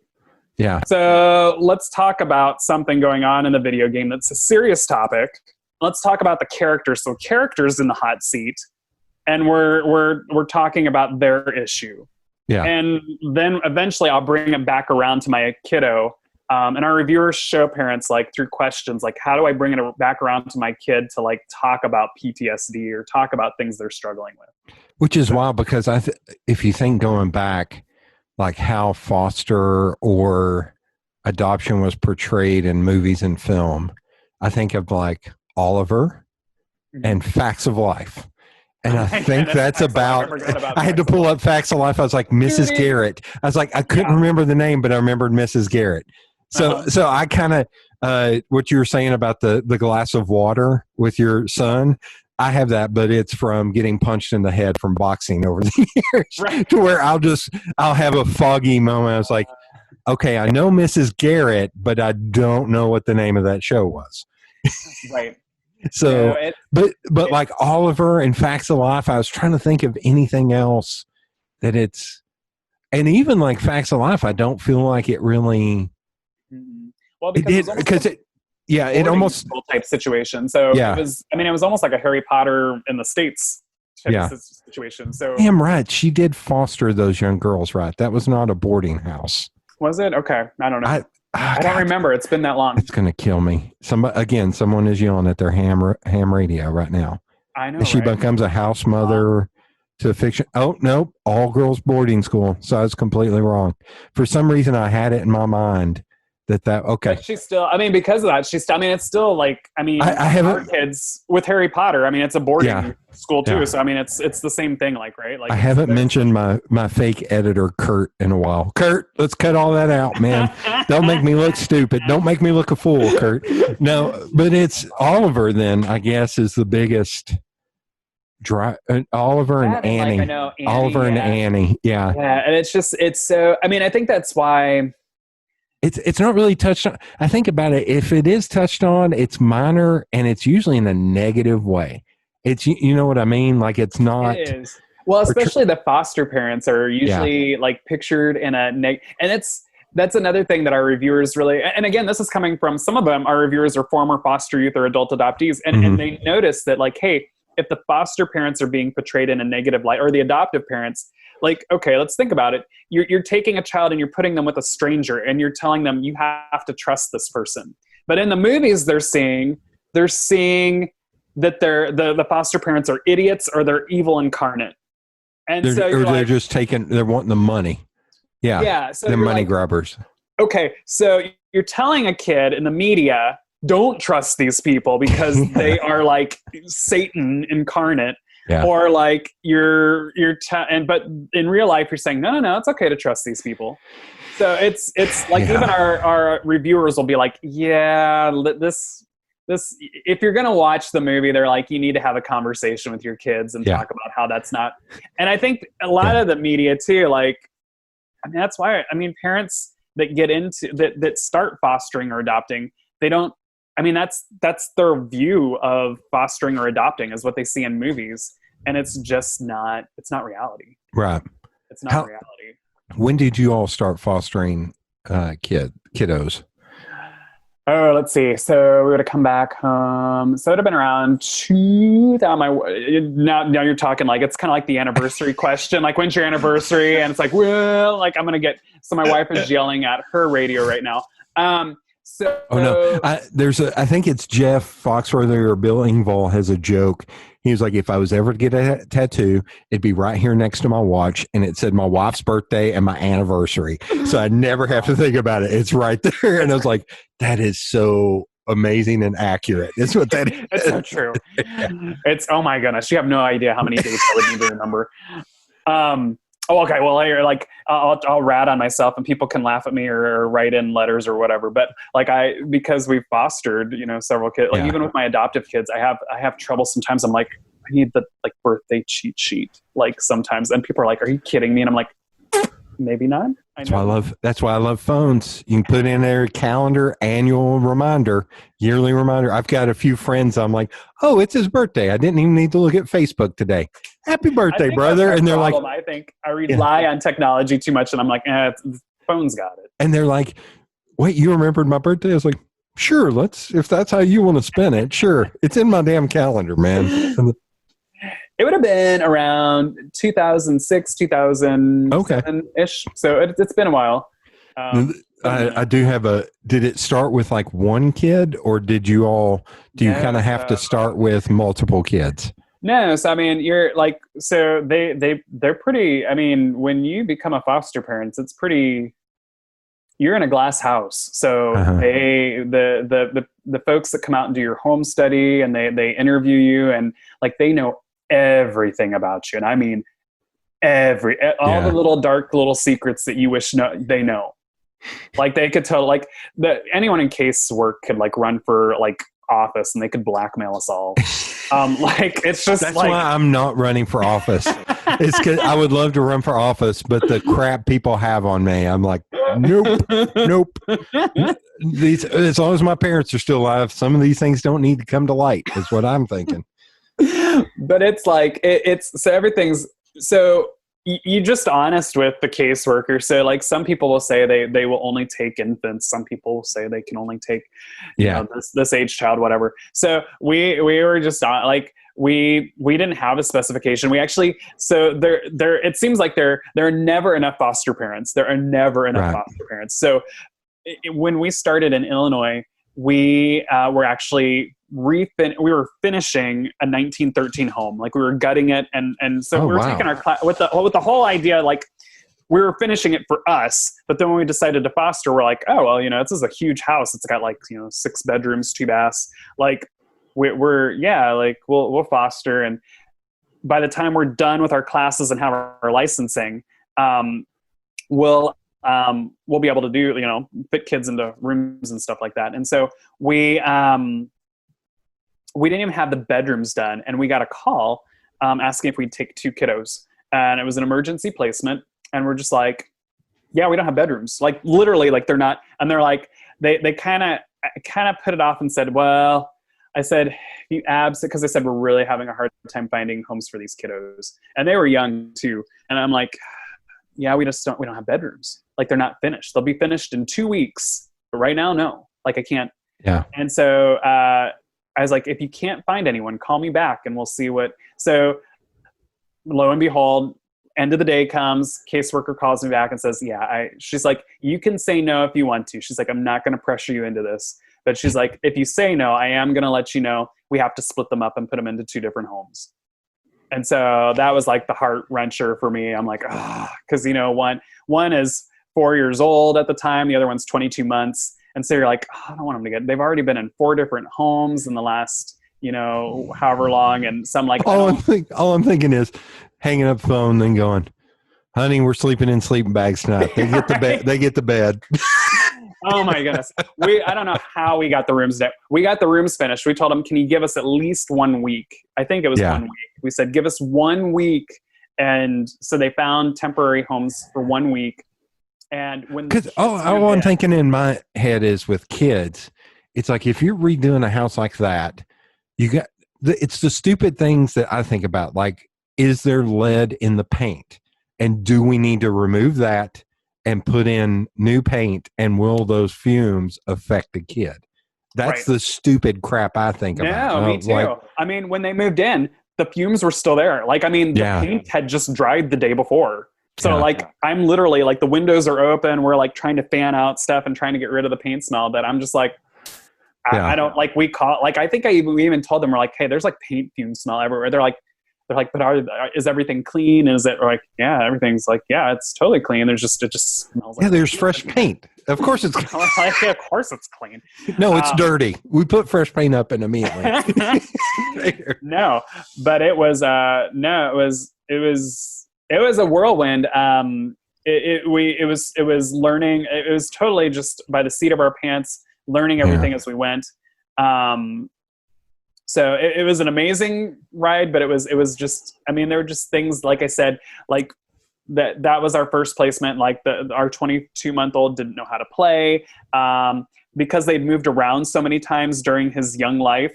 Everyone was dad to him. Everyone was mom, because he didn't stay with one person long enough to know, like, oh, you're mom.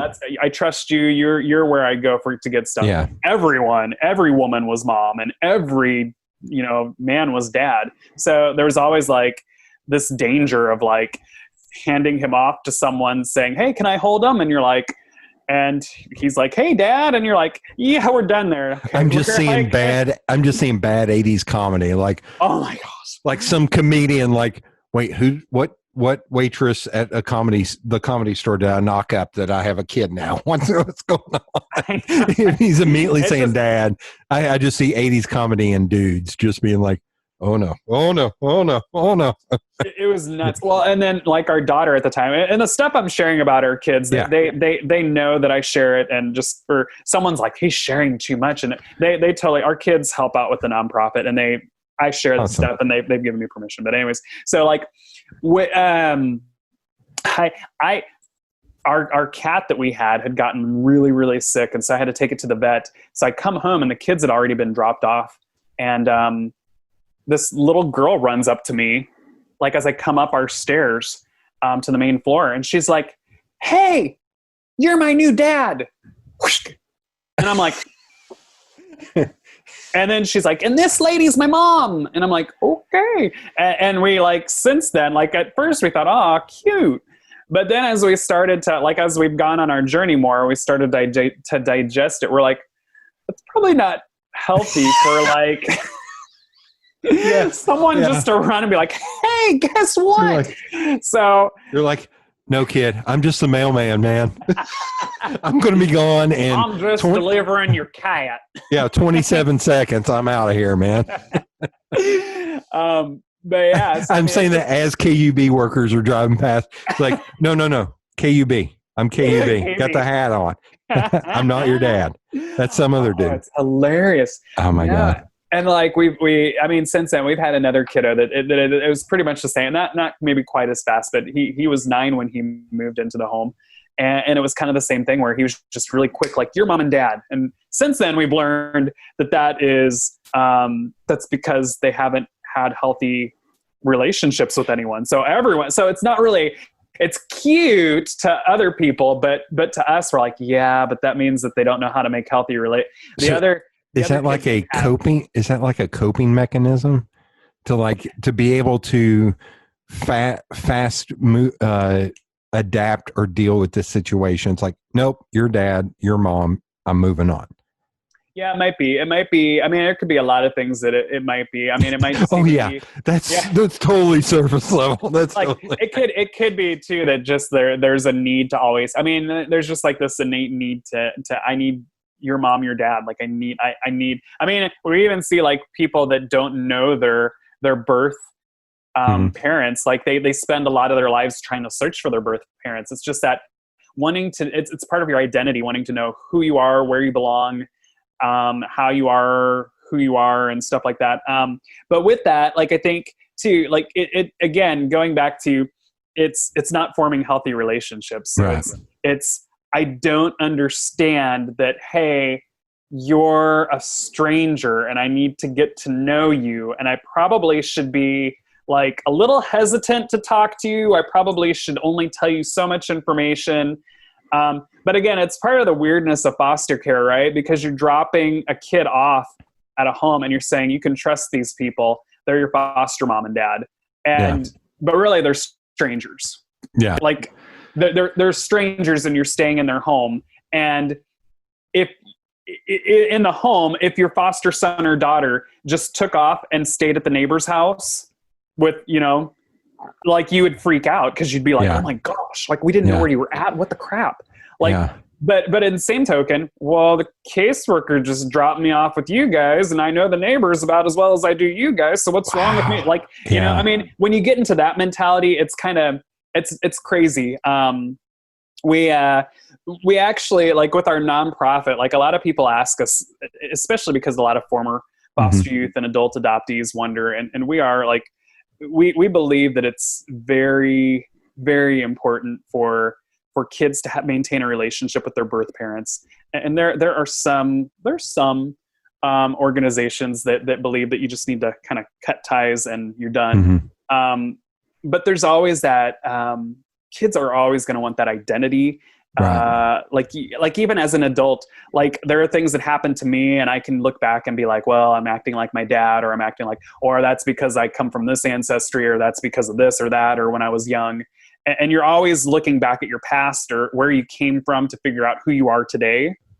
Where foster and adoptive kids, if you cut those ties, they can't do that. So then it really becomes a problem for them of figuring out their identity and like who they are. And it's for not, and I won't blanket it that it's all, but for some, it definitely is, it's hard.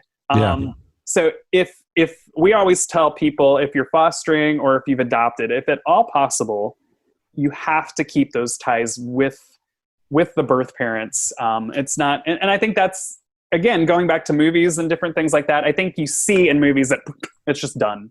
Or it's like this clear cut, like birth mom's on heroin. So, yep, she's done. Even in Shazam, like the kid, Billy Batson, like his mom was awful in that film. Right. Like she was beyond awful in that film. Right. But, and it's not always that case. I mean, I try to tell people what I've learned over 10 years of doing this is I think what I've learned is that I went into this trying to help kids, but what I really see now is that I'm helping families because the birth parents that I'm helping out, I'm watching their kids for a little bit. Anytime a kid comes into foster care, the goal for that foster child is it's 100% that child is supposed to go back home. I don't care what agency or what state or whatever. It's when the child comes into foster care, the goal is for them to go back home. That's what the state's trying to do, is get them back home. They're not trying to get them adopted. They're not trying to end parental rights. They're trying to get them back home. And so with that, you really have to understand this child is supposed to go back home. They're supposed to be with their mom and dad. And mom and dad might honestly just be down on their luck. Right. And if I were to make 3 bad choices today, like monumental bad choices, I'd be in the same place they were at. Yeah. Like honestly, and it really wouldn't be hard.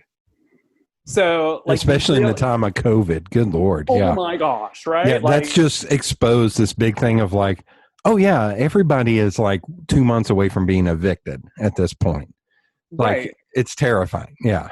Or not having a job or not. I mean, there's just so many, you could definitely be where that birth parent's at any given moment. And so you really have to look at it from that like because again, in the movies, there's just kind of this like haughty, like, I don't know if it, like in Shazam, it doesn't so much, but it's definitely like this clear cut, like the foster parents are the good parents or they're like whatever. And there can be this like demonization of like the birth parent, like they really did something bad. I mean, in other movies, it's the foster parents that are the horrible people, but it's just not, it's, you know, we don't do a lot with the Harry Potter books anymore, but one thing like that I love from it that we used to talk about a lot was that there's Sirius Black at one point in the books, like Harry's asking him about different things going on, and he feels like he's having struggles with his thoughts because he feels like he's thinking thoughts like the like Voldemort, and he thinks he's turning into an evil person is basically what it comes down to. So he's scared. He's talking to his godfather about like, I think I'm turning into this evil person, and his godfather's like, Harry, the world isn't divided up into good people and Death Eaters, who are the main villains in the book. It's not that cut and dry. And basically going on to talk about, you know, there are people that do really good things and there are people that might act on like not good decisions and stuff like that. And I see that more and more as I'm going through, is that it's not cut and dry into this parent made a good decision, this parent's making like is an evil person. It's no, there are situations, and I know it sounds cliche, but how really would I want to be treated if I was it? Because they've hit rock bottom. Yeah. And at some point I'm going to hit rock bottom. So how do I want people treating me when I hit rock bottom? Like when it's there, how do I want people? And I hope people are treating me with dignity and respect and genuinely trying to get me on my feet again. Yeah. God, I still have a bunch of questions. Was Transfiguring Adoption, when you all started that and started thinking about that, did you kind of model it off of Harry Potter to make it more palatable or understandable to kids? Was that a thought process behind it or not at all? Not at all. Like we honestly, like our, it just happened. You're going to say, no, we're just giant nerds. That's all. Sorry. I know. No, I own my nerddom. It's totally great. Yeah. Oh my goodness. And I let me tell you what, I love my nerds because they like are like, I think I'm a nerd, and then I go to a con and I'm like, you just took the nerdom to a whole new level. I have something to aspire to now. The Alliance for Better Nonprofits, they had a day-long conference virtually, and I was part of it. I was a presenter for podcasts, and I came on early. I was like, they were making a big deal about me coming on early. I was like, no, I need to be here to figure out what was happening. And they had some movie trivia thing, and Elle, the woman running it, was like, I'm surprised Jody didn't. I was like, I'm like a little bit on the spectrum when it comes to movies. I was like, oh, that was this movie, and it was directed by this person, and it made. I was like, nah, bro, no, that's my nerddom, and I feel uncomfortable watching people's eyes when I start going, well, that was James Mangold's third film, and you know this one didn't. It wasn't really critically acclaimed. It was like, and after about 15 seconds, it's like, oh God, I'm losing you. Hold on. Let's talk about The Rock again. That's awesome. Yeah. So yeah, the nerddom is just like, I have my moments in it, like, and I see it in friends who are like, oh no, this football, I love UT football. Right. I can remember some names, but there are some friends of mine, they're like, no, he was the outside linebacker, not the interior linebacker. I was like, who gives a crap at this point? And I was like, wait, I'm the same guy. It's like, you know, Michael Mann's Thief really impacted. Never mind. It's all the same. Everybody's got their own thing. Everybody got their own thing. When we go to different Potter cons that we get invited to, so like we'll have like, I love like getting into philosophical discussions and stuff like that with the books, and like I can, it's my jam. I can totally go there. But the part that I have a hard time with is we have some hardcore fans that'll come up to us, and like, I mean, we're a nonprofit. I mean, you can see like we have banners and stuff like that, and I'm just like, so like they come up and someone will be like, I have a question. I'm like, okay, I'm ready to field you. And all of a sudden I'll get a question like, so on the third page of the third book, did you notice that J.K. Rowling used a semicolon instead of a period on the end of sentence, blah, blah, blah. And why do you think she's doing that? And I'm like, oh, you're serious? Oh, So my uncle and I sat down, like, this has been like 20 years ago, and I'm a huge Andy Griffith Show fan. And he had bought some like Trivial Pursuit Andy Griffith Show thing. And we started playing it, and we made it like 3 questions. And we were both like, I'm out. Because it was like, so the prisoner in episode 37's brother's name was this. And I was like, I know Otis. That's awesome. I was like, what are you talking about? The prisoner in episode 37 mentioned his cousin whose name was Earl. It was like, cool, I'm out. If you want to ask me how many bullets Barney has in his pocket, I'm in. I'm all in. But no, you're not going to talk to me about somebody who was mentioned off screen. And you're not going to mention the semicolon versus the colon argument. Gosh, see, I don't even know how. Like, so because Chris Rankin does help us out with different things. Yeah, it's funny because if he's in the States and he's at a convention, we'll meet up with him and I've seen him. I don't know how the celebrity, like the actors, I don't know how they do it, because I've seen him, like, I don't know how many times answer like different things about Percy Weasley, and I'm like, how many times can he? But he always pulls it off, and he always makes everyone feel like they're like so included. They were the first person to ever think of that question, and like he's pretty amazing. Like, he's amazing just because he's so down to earth. But I mean, even just with him, like, talking, like, because I know I asked him one time, like, okay, here's a question you get asked all the time. I'm like, what do you think? Like, why did you like playing Percy Weasley? What was his message? And he's like, it was fun because he's like, Percy Weasley, he's like, he grew up in a family with all these brothers and a sister, and he had to figure out who he was because everyone had something special, you know, like he had, you know, Bill and Charlie, you know, they're good at, you know, like with dragons or the wizarding, like banking, and like his sister's good at Quidditch and Ron's good at this. And like everyone had something that they were really good at, and he didn't have anything. So he had to be the know-it-all. Like, he had to be the know-it-all and really good at school, and the minister, like, because he needed something. Like, he was always clawing for his identity in the family. Like he was fighting to be heard in the family. It was just really interesting to me because it really explained, like, then the character, like, why the character goes south in the movie and he goes away from the family, and because he has to make his mark. He has to get away from his family to be heard. I would ask him, a follow-up to that is, do you now have that speech memorized, and how many times have you said that speech to people? Like, good Lord. So I met Sean Astin at the height of the Lord of the Rings franchise in 2003. And it was so funny because we went to Wizard World in Chicago, and my friend wanted to meet him because of Lord of the Rings, and everybody in line did. And I walk up with my folded up VHS sleeve to Rudy. And he literally looked at it and went, "Oh, cool." And I was like, I was one step away from bringing you school ties.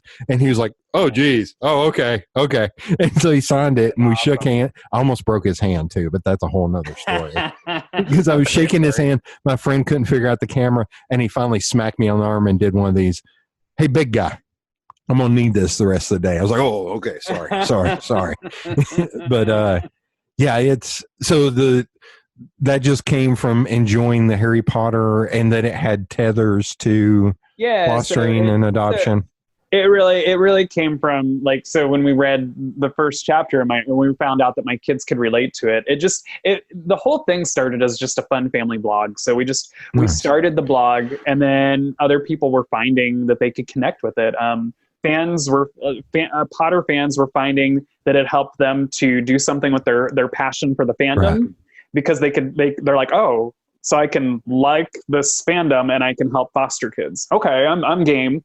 And like for people on the other side of the aisle, like it like foster and adoptive families were finding, oh, we like the Harry Potter books, and now we can use it as a tool to bond and connect and walk through some issues.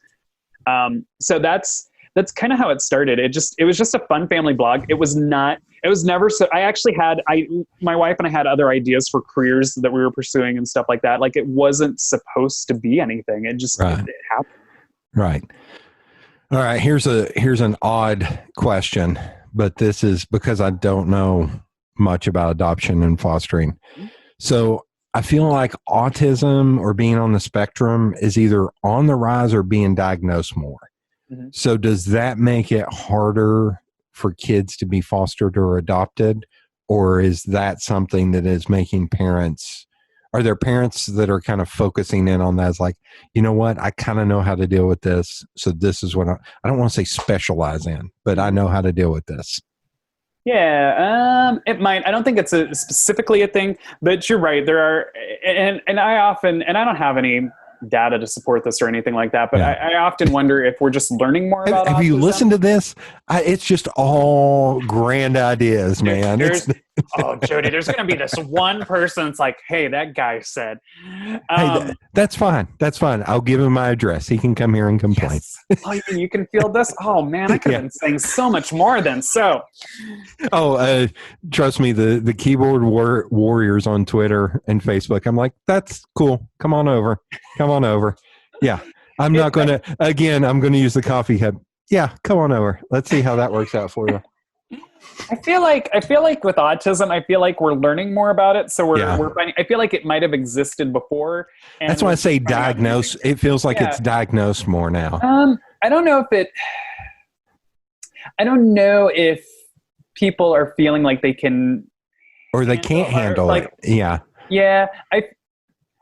The way I feel like it happens, I don't feel like it's an either or. It's kind of an apples and oranges situation, because I feel like there are other reasons why people get into fostering and adoption. And again, I feel like there's something that we always like around transfiguring adoption. We'll say, like, people often get in, and one thing we hear is that kids just need to be loved, or they need to be loved on, or I want to give them a home, and we always tell them love's not enough. And they kind of look at us and they're like, and we're like, yeah, it's like, this is, if you think it's just going to be like giving kids hugs and kisses, it's not enough. Like, they're going through like a serious dark time they've been taken away from their home. Like, it's a serious dark moment in their life. They don't know why in some cases they've been taken away. They don't know if like, people are telling them they're going back home. But I mean, honestly, when I have a kid come into my home, I really don't, like, I have to level with them. I'm like, this is the goal, is to go back home, but I don't know if you're going back home. Right. A lot of ifs and whats and I don't knows. And yeah, I think people just aren't prepared for all that. Foster care gets there's a lot of reality in it. There's just, because it's people, and it's people going through the darkest moments of their life. And you're having, and them going through the darkest moment of their life is going to pull out the dark. They're going to find your buttons, and it's going to take you through the darkest moments of your life, trying to figure out stuff that you haven't dealt with too. And people just aren't ready for that. That's a lot of reason why we create the tools and things we do with Transfiguring Adoption to help parents. And even like on Monday night tonight, it's Monday when we're talking right now. Tonight I'm going to be on Facebook on a private group chat. On Facebook, and we're going to be talking just with parents, anyone that wants to come on. And there's no therapy, there's no medical advice, no legal. We're just on there for people to say, hey, I'm going through this, or maybe they don't even want to say that. It's just so people know they're not alone, because that's all. Right. Like, going through this is the big thing, is just knowing that you're not going through something alone. Because again, it's hard. Like, it's And that's going through, I mean, it might not be foster care or adoption that you're working through something, but if it's a dark moment in your life or someone else's life that you're helping, it's rough. Yeah. So do you have a total of how many kiddos you've fostered, or do you have a running total? No, I don't have a running total. Let's see. I'm going to say probably somewhere around, if we're talking fostered, like they've stayed in my home, it's not like, I mean, for an extended time, it's actually not that many. It's probably like 6 or 8, but we were also... I thought you were going to say, it's not that many, it's just 124. 125. No, actually there are people that would tell me that. And I'm like, oh my God. I'm like, why are you not running the foster? Like, why are you not running this? But we also were respite care. Okay. So, and for people that don't know, respite care is literally, we're foster parents saying that we'll give someone a break. Yeah. Like, so if there's another foster parent and they just need a break for the weekend, like, we'll take their kid. And so I don't know if I count that as much, because it's so out of those 6 or 8, do you still keep up, or is it allowed, or do those kids still keep up with you after they, I don't want to say cycle through, but after they leave? Yeah, Well, I mean, 4 of them are still living in my house. Yeah. So them, you do keep obviously, in touch. You're like barely. once Good in a Lord, while. locked They're doors teens, and so you know how that is. yeah. What the other ones? So I mean, I know a lot of people that they do. Some of them were so young that when we watched them, that I don't know if they even. I mean, I'm sure they remember ish us. The other, and there are a couple. There's one that I can think of in particular that actually, while we were in Knoxville, lived in our home. That they've contacted us again through different means, and so it was kind of fun to just see where that kiddo was at and to learn what was going on in their life and stuff like that. But for the most part, like for our experience, I know a lot of people that say that they have kept in touch, but for ours, we just haven't. Yeah. Well, you've got 4 still there. So, 4, so. Yeah, that's the focus. Okay. And we'll end on this. So this will be like a 2-parter. Yeah. So kids, you've got kids between 13 and 21, correct? Mm-hmm. So how do you encourage their creativity, and do they know what they want to be when they grow up? Mm-hmm. Okay. So encouraging creativity. So, it's funny because in Florida, in Orlando, where we're at right now, we have a lot more therapists and professionals that work with our family that come to the home. And so it's been interesting at times to hear people talk to our family. And my kids can kill me later about this. As one time they were talking and they're like, why don't you just talk to your parents? They seem like they're really open to a lot of things. And I think that's, so when I was wanted to be an artist when I was a kid, I can remember lots of parents like discouraging kids to be artists or to be musicians or to be, my parents weren't that way. My parents like really, if that's what I wanted to do, that's what they wanted. And so they're like, yeah, if you're going to college, like, you need to, where are you going to learn about art? And, so I've tried to be that way for our kids and just really seeing what they're interested in and seeing how we can let that grow and let that bloom. So, again, our daughter, she's 16. She's wanted to be everything from a marine biologist. So we were like, hey, let's get you into it. Like, we're moving to stinking Orlando. Let's get you into some marine biology courses. And she found out, hey, I do not want to do this at all. That means I'm going to have to be cleaning poop, and I don't want to clean poop. Exactly right.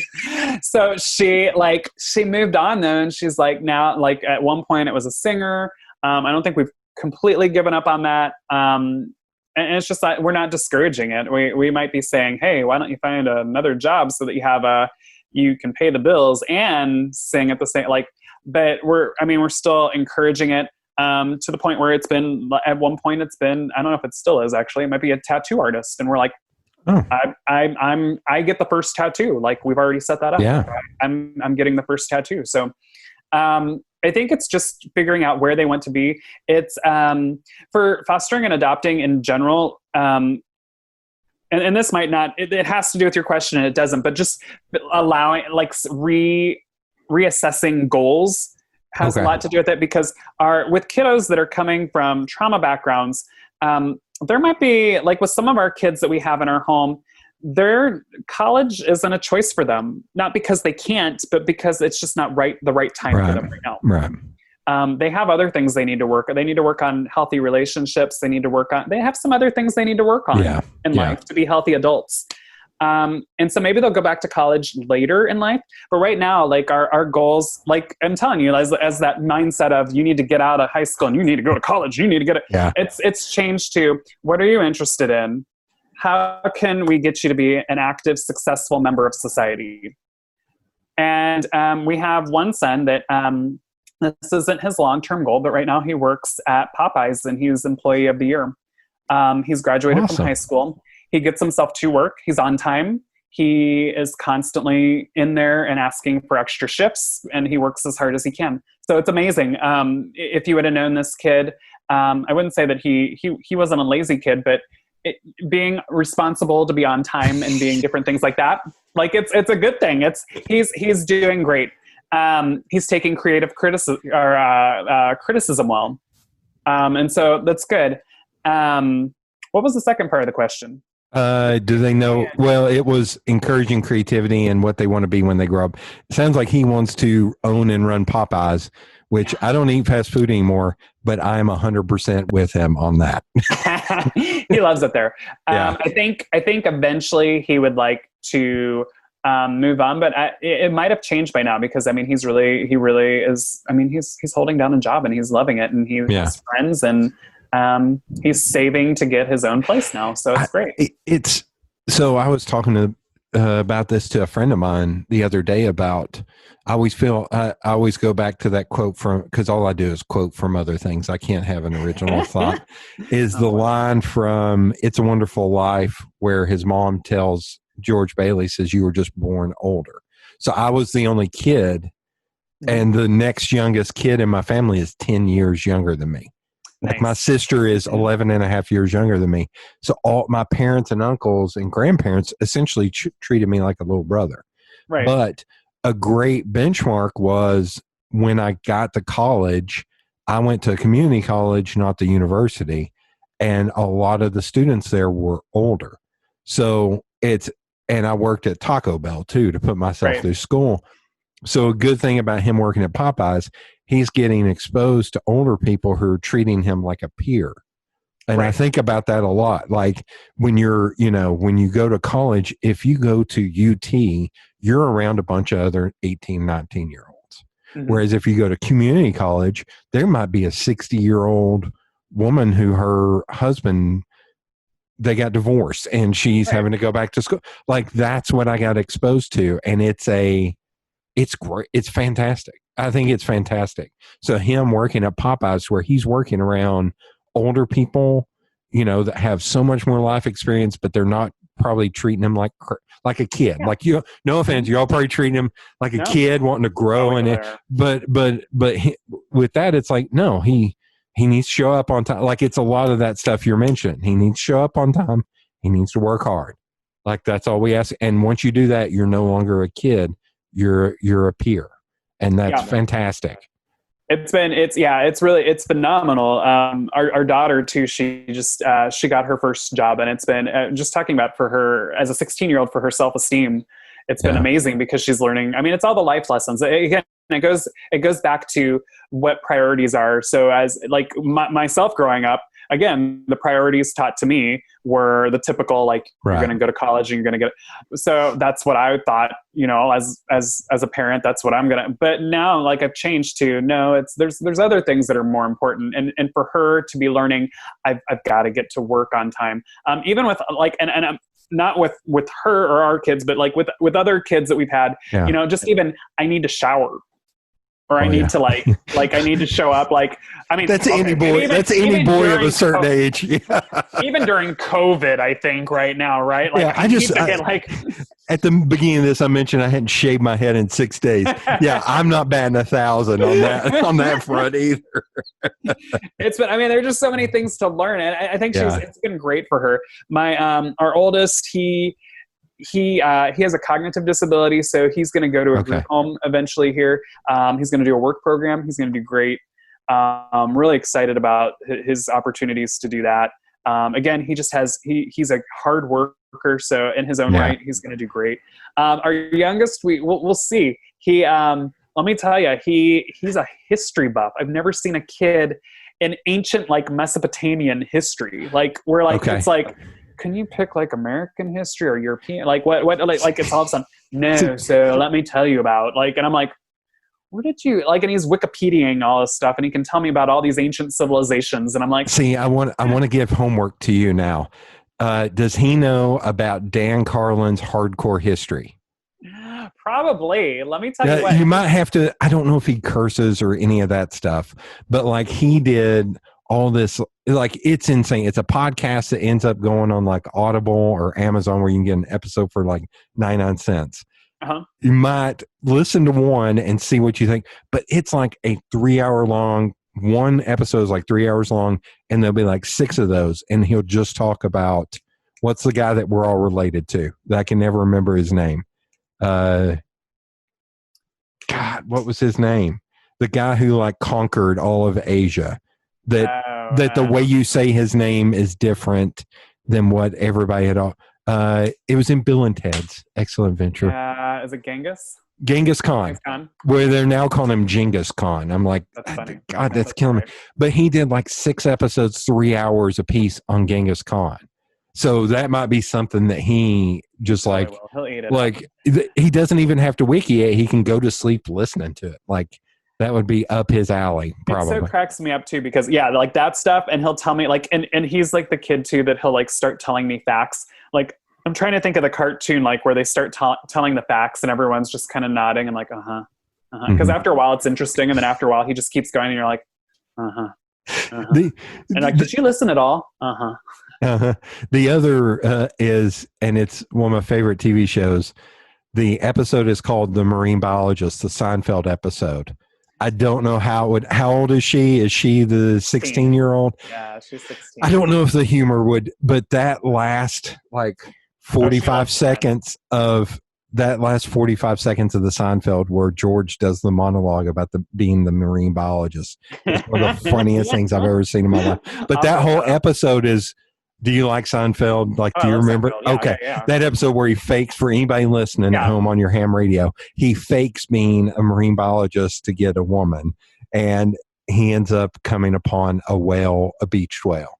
And that episode, how everything ties in together is just like, this is remember that episode. Oh my God. So I rewatched the speech at the end, but you have to watch the whole thing because you'll never get the joke at the end if you don't watch the entire episode. Nice. But it's yeah. So yeah, the Dan Carlin's Hardcore History. I don't know if the only thing is with him being so young, I don't know about if he goes anything graphic or if he cusses. And I know that's always 13 is an age where that's.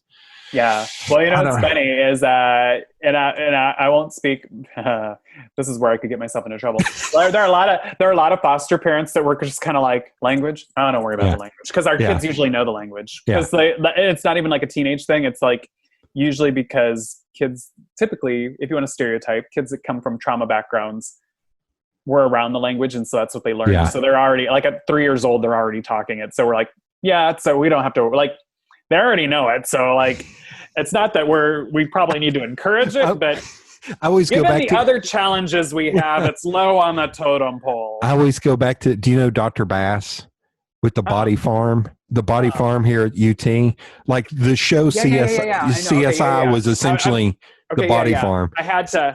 So I saw him speak at a bookstore one time, and he's telling this story, and right in front of him is like a 6-year-old girl.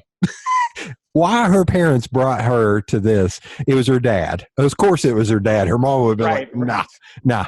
But Dr. Bass starts breaking down the what happens in the state of Tennessee because we're so long is a truck driver will pick up what's called a lot lizard in Knoxville and have sex with them and have their way with them and then kill them and leave them.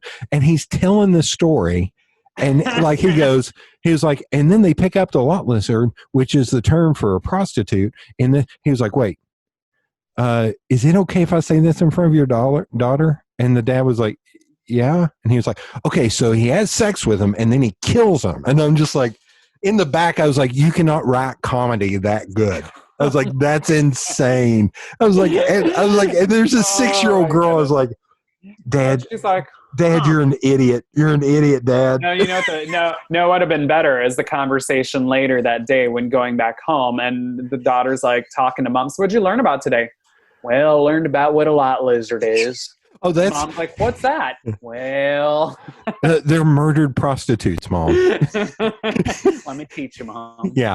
Well, I always go back to, I grew up playing poker with my dad and my uncles.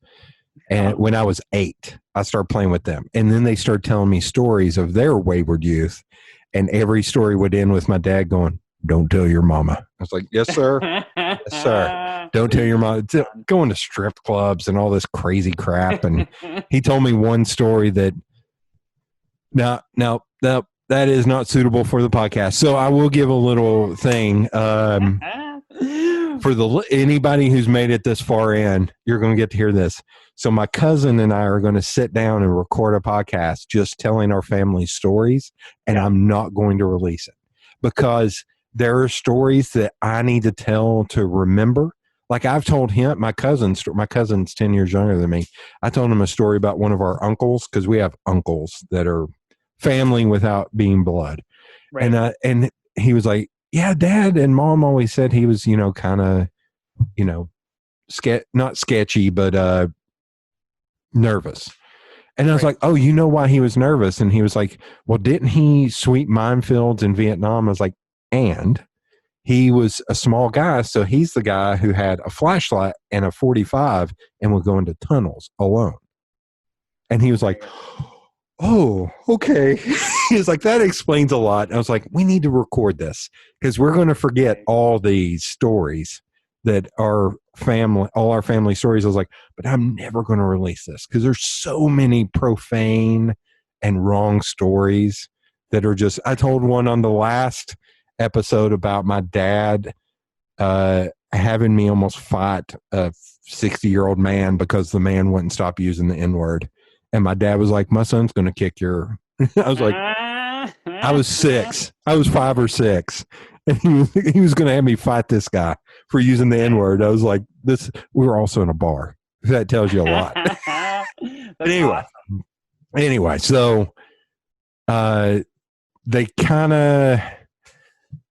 they know from you all that what they want to be when they grow up is open-ended.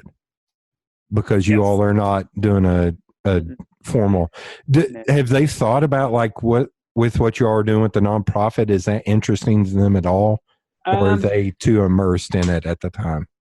I mean, they're interested in it. Like